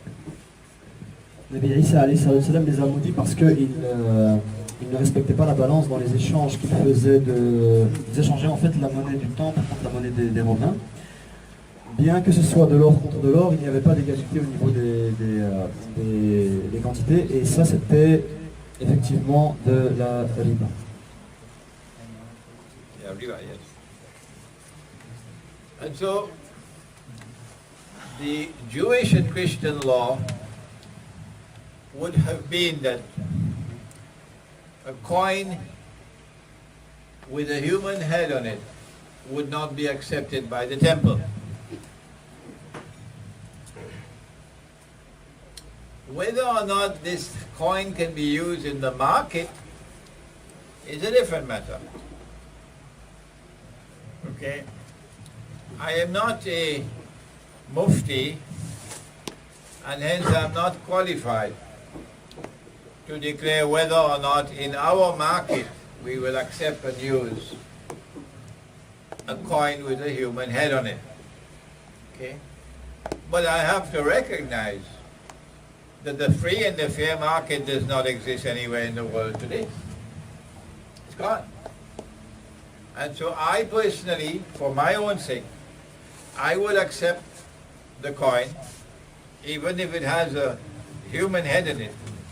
I would accept that coin and I would use that coin until such time as the free and the fair market can be restored.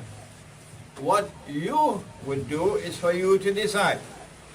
However, you may wish to seek an opinion from a mufti. Vous devriez chercher une opinion plus poussée auprès d'un mufti, mais en ce qui me concerne, puisque de toute façon il n'y a plus de présence d'un marché honnête et équitable, en ce qui me concerne,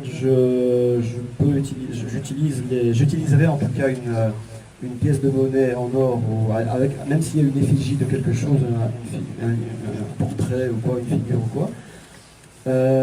Et il faut savoir également que auparavant, donc l'Arsa produisait ses propres pièces de monnaie à part, qui n'étaient à l'effigie d'aucune figure ou d'aucun symbole, mais il y avait pour autant en circulation dans le marché local des pièces de monnaie qui étaient à l'effigie de quelque chose, mais elles ne circulaient pas au sein de l'Arsa, donc du temple, mais elles circulaient dans le marché.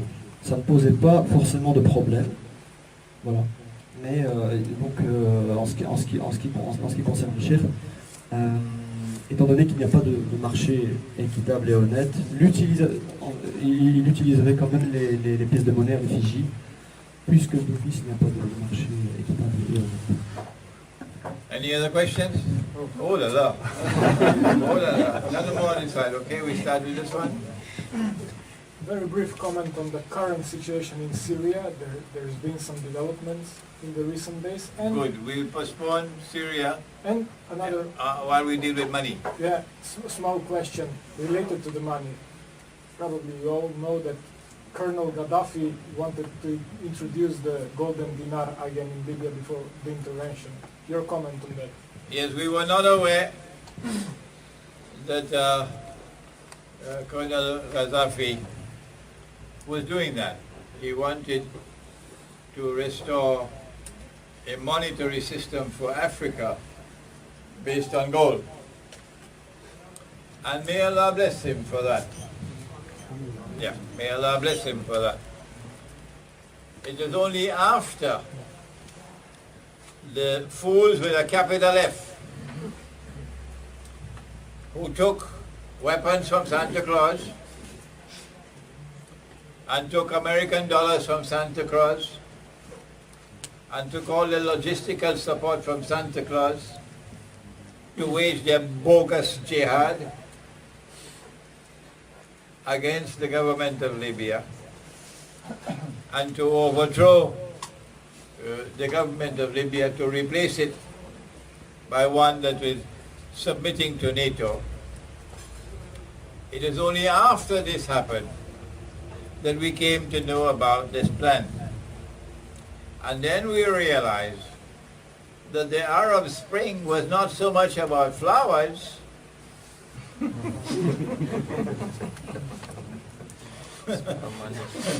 the Arab Spring was more about preventing Gaddafi and Libya from succeeding in establishing a rival monetary system, which, if he had succeeded, would have collapsed that monetary system of theirs. Ici, un commentaire a été demandé au sujet des événements qui se sont déroulés en Libye à l'époque où Kadhafi avait voulu introduire l'utilisation de l'or et de l'argent pour la Libye. C'est une rétrospective qui a été faite, à savoir que effectivement il avait voulu mettre en place un système monétaire rival de ce qui existe en ce moment. Et ce n'est qu'après que les idiots utiles avec un grand I ont pris les armes, l'argent, le support logistique de Saint-Nicolas, on a tout doucement, et qu'ils ont donc fait leur djihad bidon que vous connaissez. Ce n'est qu'à partir de là qu'on a commencé à comprendre en fait par la suite qu'il s'agissait en fait pas forcément d'une question de printemps avec des fleurs et tout ça, mais plutôt d'une question de ressources monétaires. Et on avait compris en fait que ce que voulait Kadhafi, à savoir mettre en place un système monétaire rival, et pour ça, rahimahullah, c'était quelque chose qui aurait mis en péril tout le système monétaire actuel, et cela lui a été interdit, et c'est la raison pour laquelle on a éliminé. Brother Karamat, how much more time can you give us? As you wish. Oh, mashallah. Okay, yo. We're coming from this way. Yeah, you. The Prophet ﷺ had advised us to invest in gold and property like house or land. But for some of us, it's not possible because we don't have so much cash. It's because it's expensive. And this is particularly pertaining to my country. I come from India. There is a lot of stress on owning the property because one, you know, the non-Muslims, they don't want to rent property in some cases to Muslims because we eat meat. And second thing is it's like empowering the non-Muslims because we Muslims are always subdued by non-Muslims. So in this scenario, what do you suggest us? How do we own a house or a land without taking a loan from bank on interest? The Muslims of India are in a pathetic state. I can't find a better word than that. Pathetic. And they have their ulama to blame. Yes. I don't know what advice I can give, because I believe it's now too late. Very sad. There is a parallel between India and the Balkans. That Islam came to India and Islam came to the Balkans as an oppressor, waging unjust war on Hindu India and waging unjust war on the Orthodox Christian Balkans. And there is no oppression in Islam.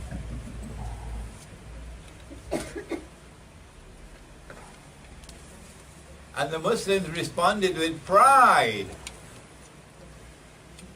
We are proud of the wars launched by the Ottomans against the Christians. And we slaughtered so many Christians. And we enslaved their women. And we took their sons and converted them by force to Islam. And we took their big cathedral, Hagia Sophia, and we converted it into a masjid. Oh, what wonderful people we are. Yeah.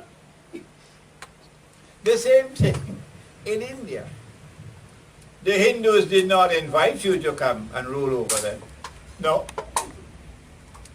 The Mughals waged unjust war on Hindu India and imposed rule of Islam over India by force, oppression.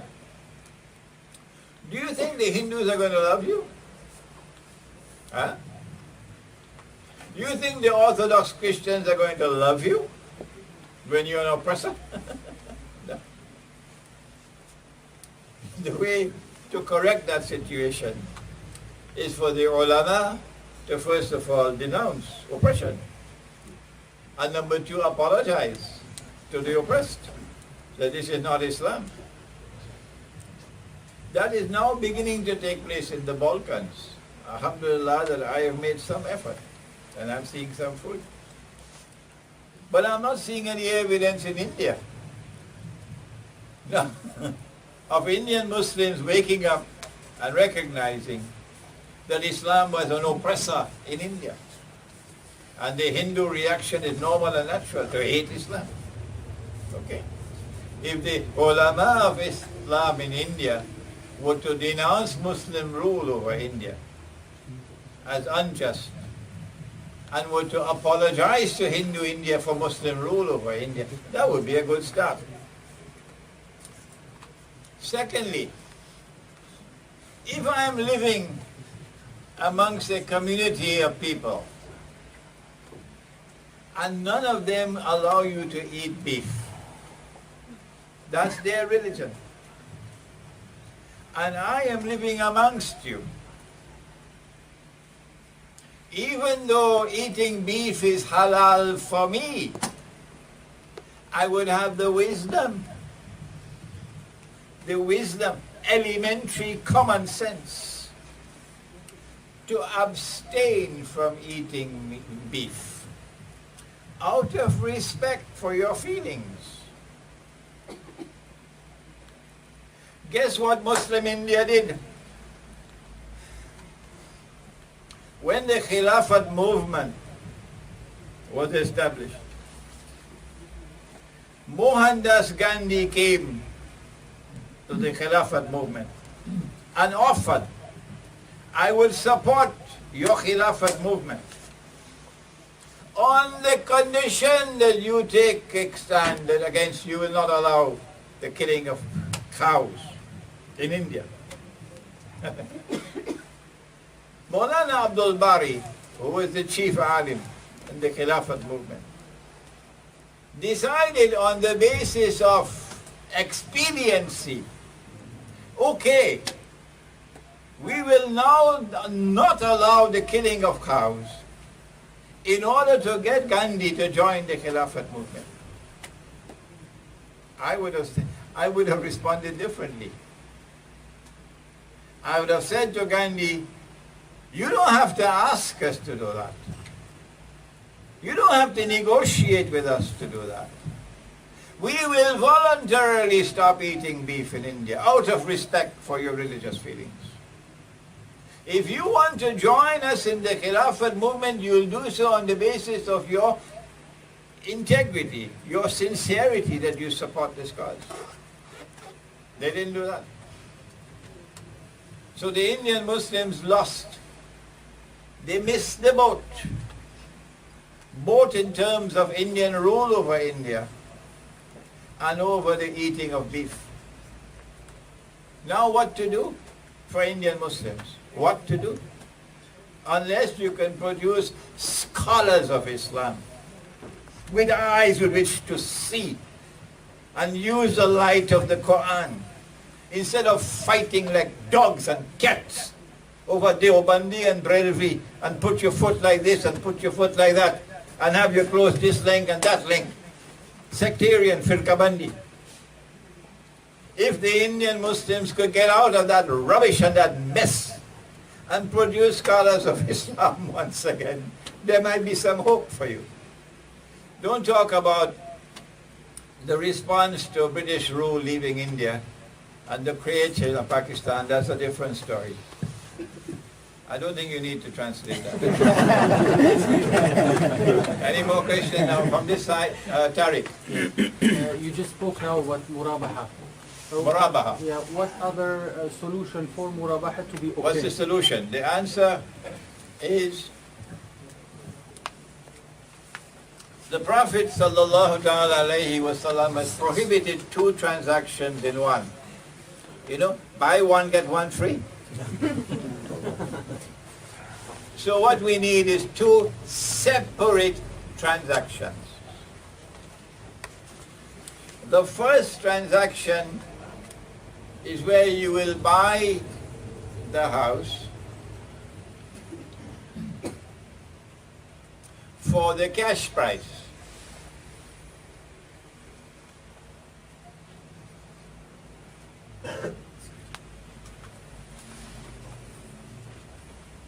But it will be a credit transaction.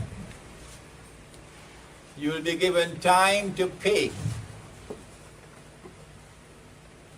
the price. So the credit price and the cash price will be the same. But the bank, which has signed the agreement to sell the house to you at the cash price for credit, will now sign a second agreement with you. And the second agreement will be a rental agreement. It's called a partnership. And the partnership will own the house.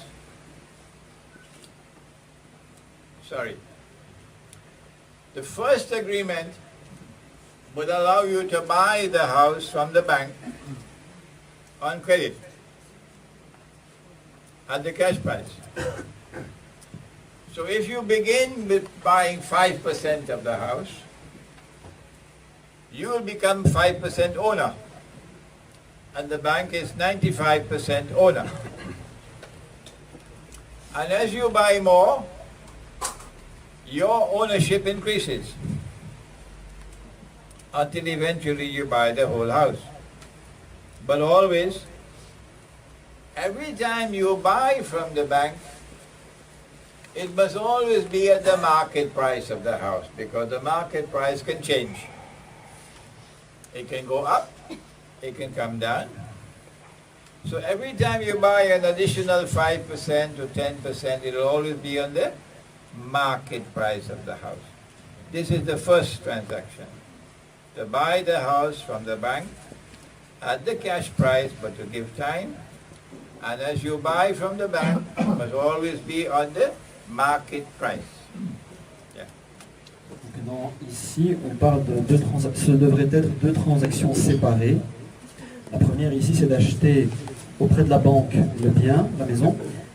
C'est une opération de crédit parce qu'il vous faudra du temps pour honorer le paiement. C'est une opération donc de crédit, mais il faut acheter ce bien au prix cash. Au prix cash. Et à chaque fois que vous achetez, on va dire par exemple, on va dire que c'est à chaque fois 5%. Imaginons que vous avez 5% du bien, vous devenez propriétaire de 5% du bien, et la banque est propriétaire de 95% du bien, et ainsi de suite. 10%, 90%, etc. Mais le plus important aussi, c'est que à chaque fois que vous achetez 5% supplémentaire, cet achat doit être effectué au montant en fait, fixé par les conditions du marché actuel, à chaque fois. Parce que les prix évoluent en fonction des conjonctures, etc. Donc c'est très important que à chaque nouvelle acquisition d'un pourcentage supplémentaire du bien, cela se fasse au prix du marché en vigueur.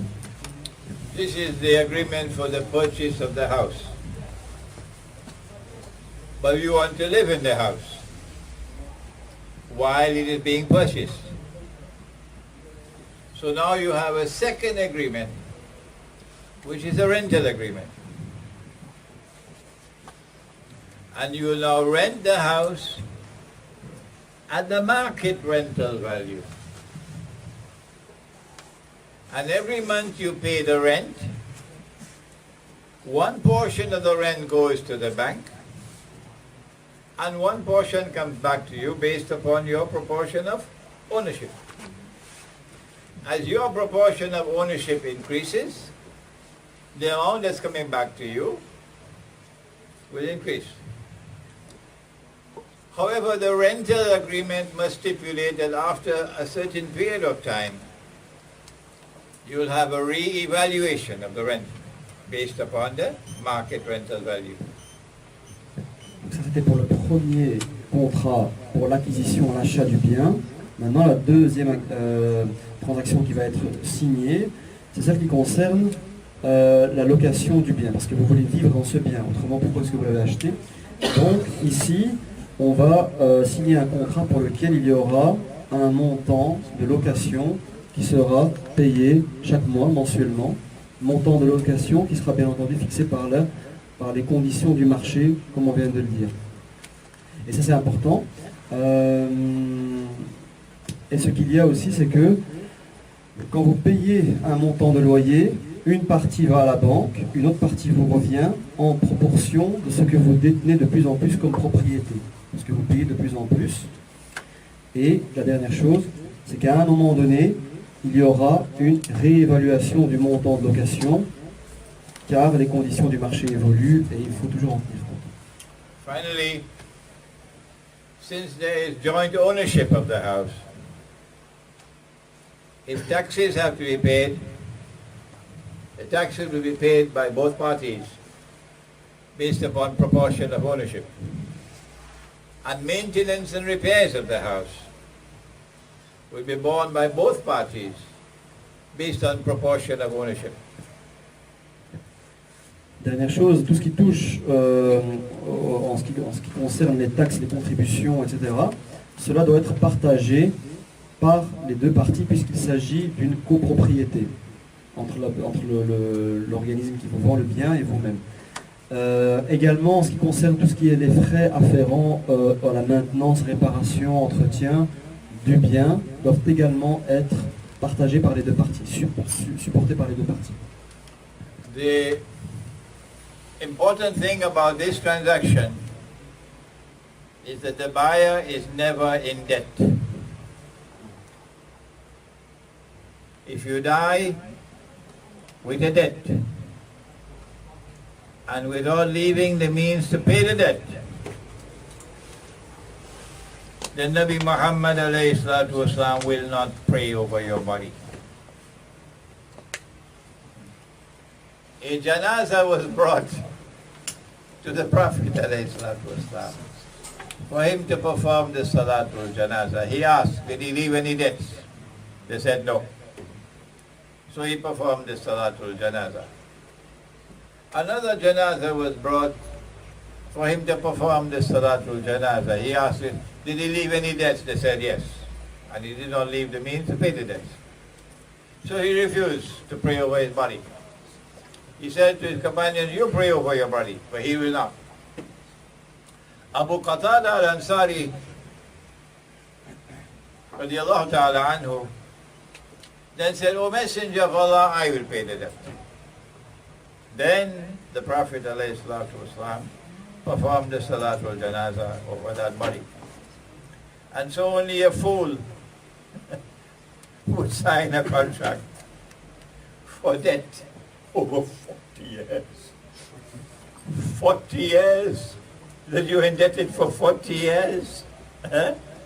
And if you die without the means to pay that debt upon your debt, Nabi Muhammad alayhi salatu wasalam would not pray over your body.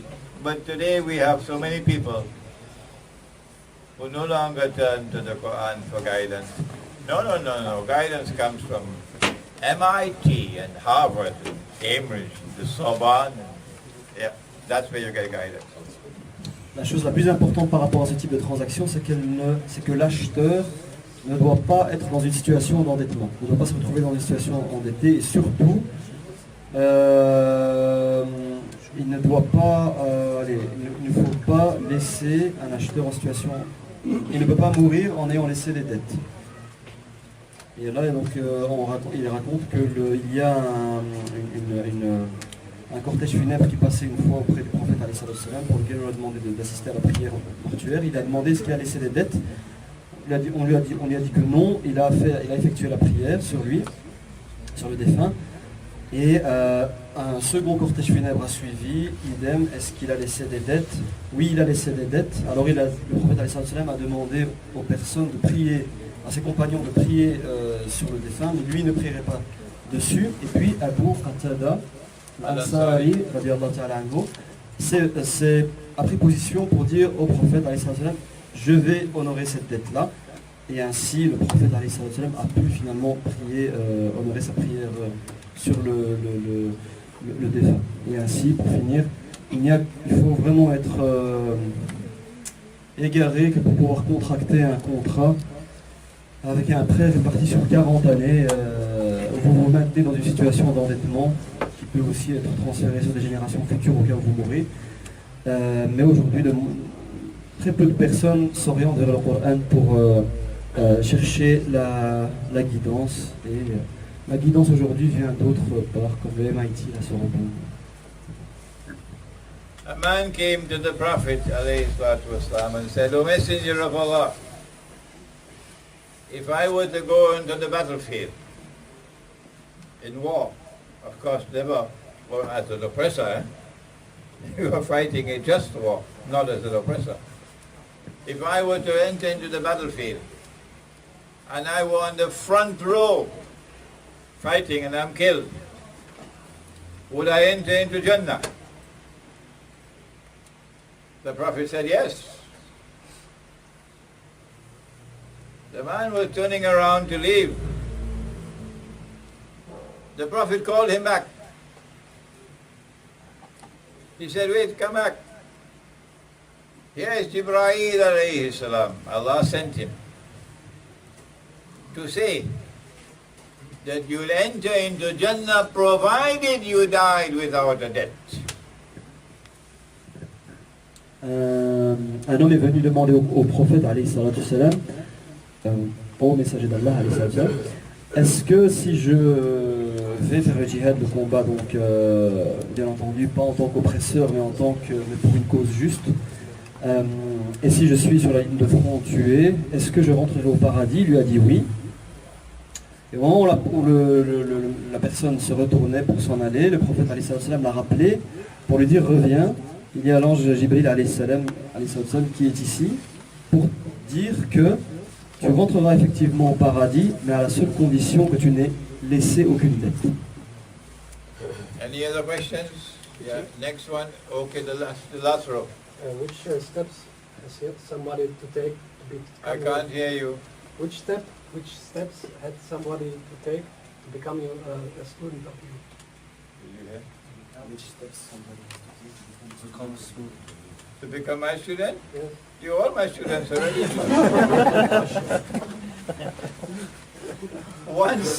Once you consider me your teacher, you are my student until I die, while I'm alive. Or when I die, when Allah calls me away, don't say you are my student, unless you're reciting the whole Qur'an, cover to cover, not in French, in Arabic, cover to cover, at least once a month. If you're doing that, cover to cover every month in Arabic, you can say you're my student. Until you're doing that, don't say you're my student. Translate.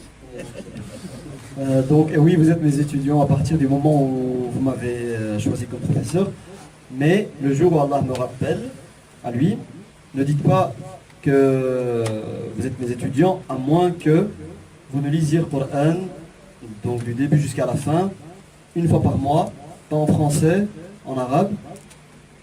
Voilà. Yeah. Okay. Every month, eh? Every month. Tous les mois. Yeah. Next one. Yeah. First off, wanted to say thank you for the seminar. It's always a humbling education and inspiration listening to you. I have a question slightly different. Just wanted You to know. studied in Britain? No, I haven't. No? I used to live in the United States, but I'm from Germany. Okay, all right. Orthodox Christian from Turkey, just to add that. My question is, how does Islam define ownership? Because to me it's kind of funny and sad at the same time, thinking about that God created this earth and human beings. This planet gives everything to us that we actually need, and we somehow end up being in a place where people claim ownership that as a consequence needs transactions to distribute everything that this planet has to offer. So maybe in case there's no ownership, there's no need for money anymore. That's the thought I'm having. So I just wanted to understand, that's the chain of thought that I was thinking about. So the question is, how does Islam define ownership? You have ownership over a thing when, number one, you possess it and you're free to dispose of it. Then you own it.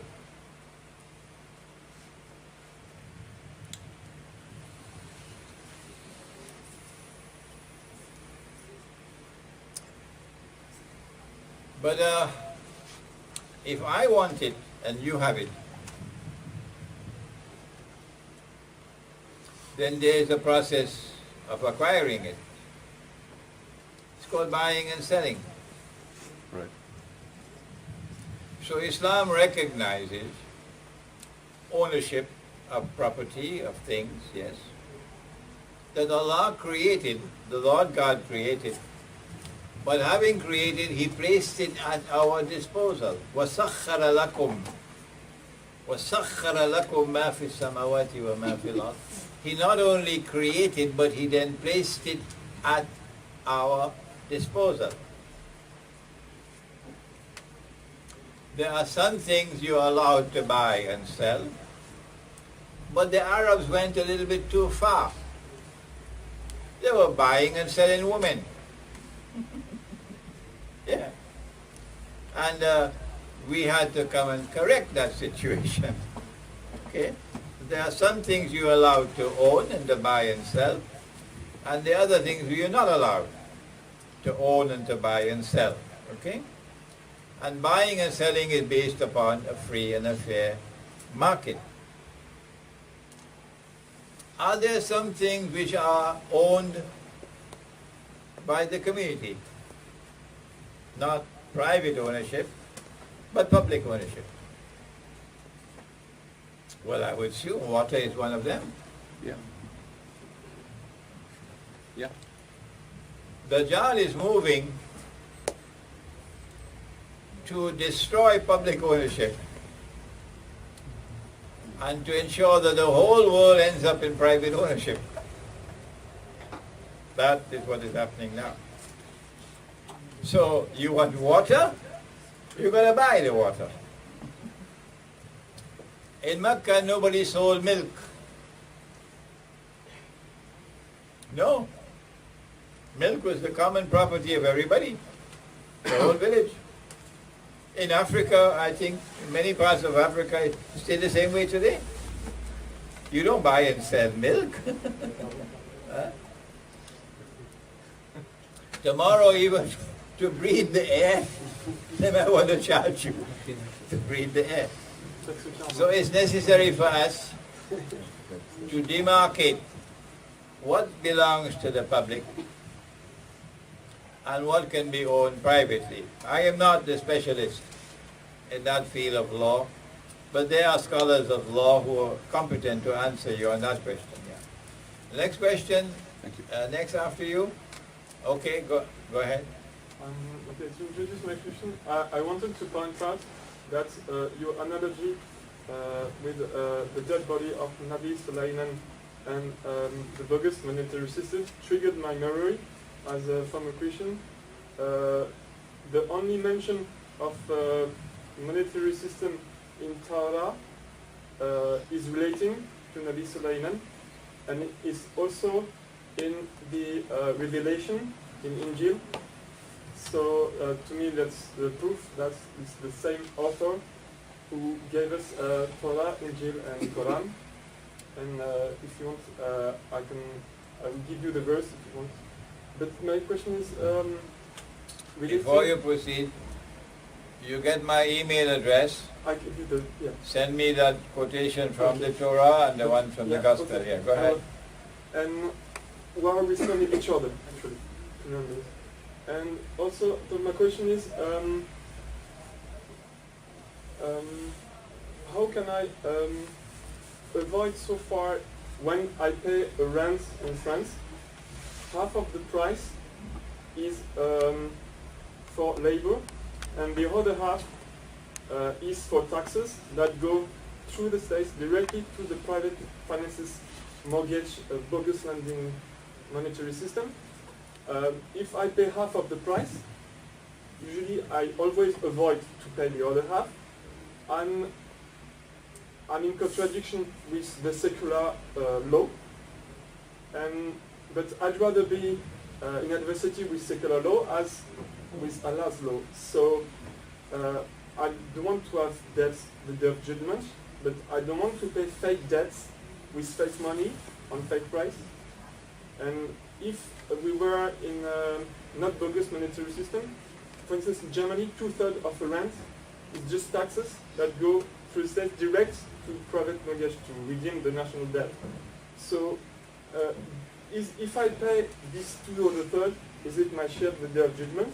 And if I don't pay it, am I a thief only for secular? You understand my question? I don't have to repeat the question, do I? He is talking about the corruption of the market,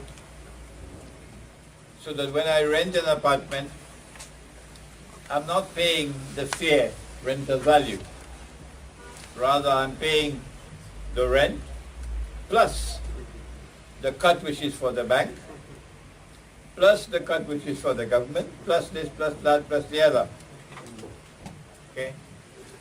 So I may not be buying on interest, riba, but I'm paying my landlord riba for him when I rent. Okay? All right. Until such time as you can find a way to get a roof over your head, without any riba. You have a choice now between direct and indirect riba.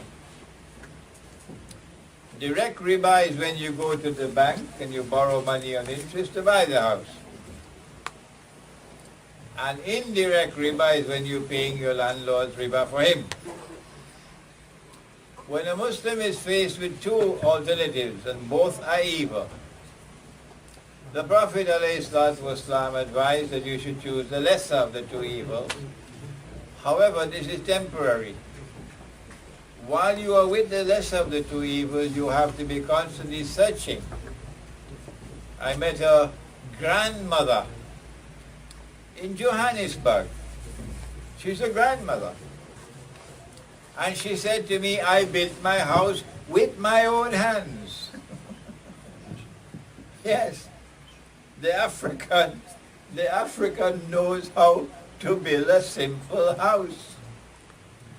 And this grandmother said, I built my house with my own hands.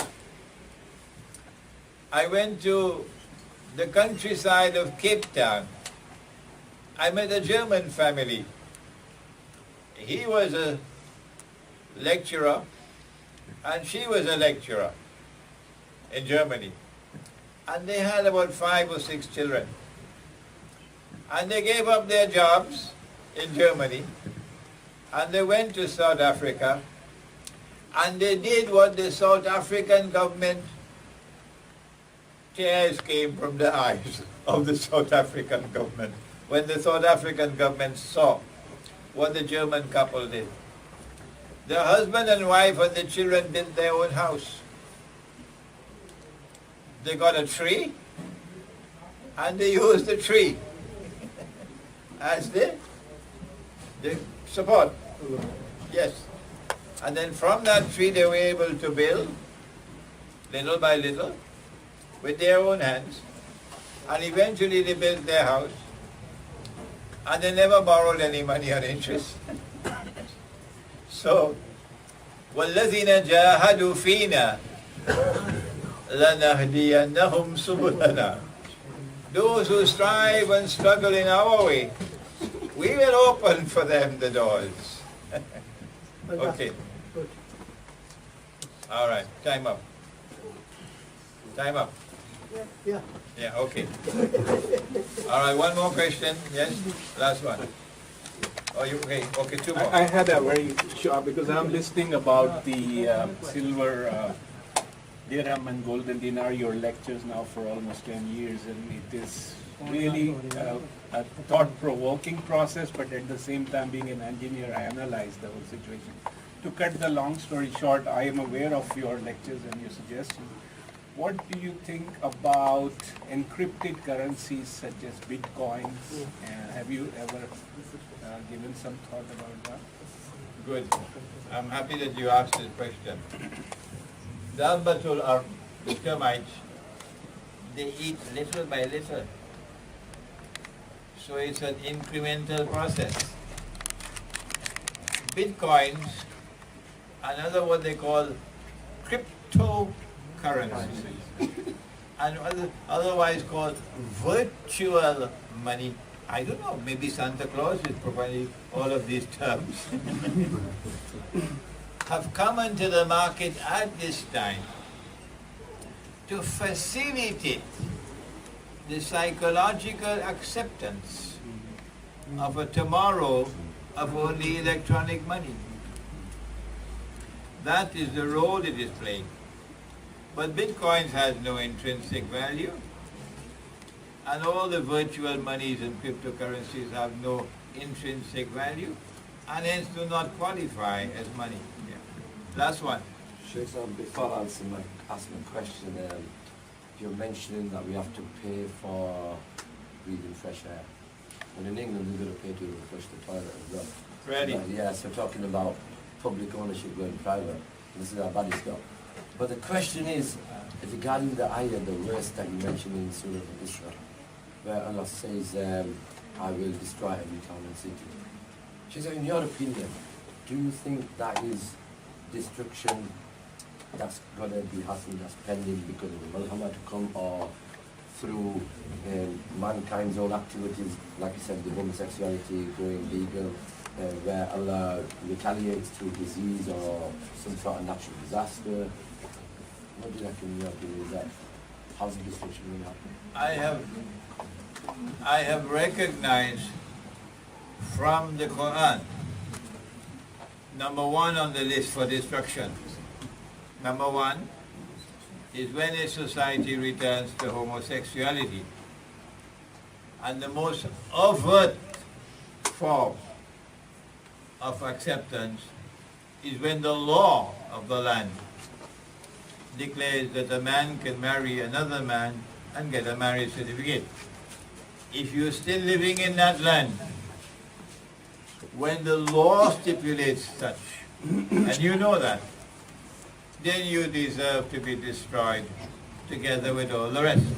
Okay? Like in countries such as Pakistan, there is hidden homosexuality there. Although it's not been made legal, but... Yeah. It is not that some people in a society have become homosexuals. Sodom and Gomorrah is more than that. It's when there is a universal acceptance of homosexuality. And I'm repeating for the last time, when the law of the land declares that a man can marry another man and get a marriage certificate, that is the most overt form of acceptance. A Muslim who cares about his faith would flee from such a territory, go somewhere else where they do not have such a law, because that society will be destroyed. Last question. To this, I heard once a hadith, and then I have a question to this. And the Prophet ﷺ said that the Yom will not come before my ummah, to my ummah, before they make a riba, Islamic banking, zina, the form of zina, and alcohol halal. So my question is, if Muslim lands make this halal, what difference is it for me to make resistance, whether I make it here in a Western country, in the countryside, or in the Muslim countryside? We both make it halal, so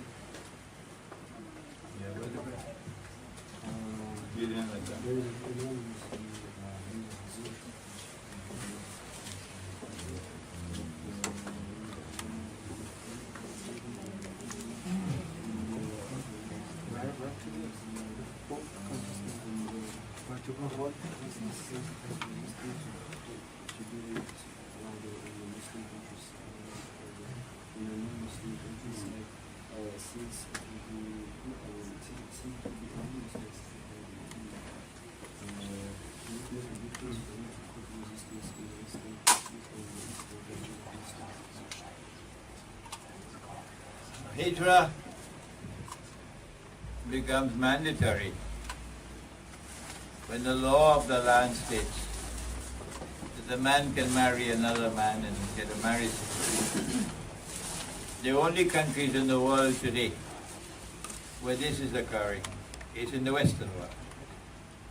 So Hijrah out of the West becomes mandatory because Allah's destruction is coming. That destruction will come, I believe, most clearly from the nuclear war which is coming. Okay? But even when you leave the West and you go elsewhere in the world, a Muslim has a responsibility wherever he finds something which is munkar, evil, like the monetary system, which is there in Iran today. The Prophet said that you should change it with your hand. وَإِن لَمْ يَسْتَطِعْ فَبِلِسَانِهِ. If you cannot change it with your hand, change it with your tongue. Speak out against it. وَإِن لَمْ يَسْتَطِعْ فَبِقَلْبِهِ. And if you cannot open your mouth to condemn it,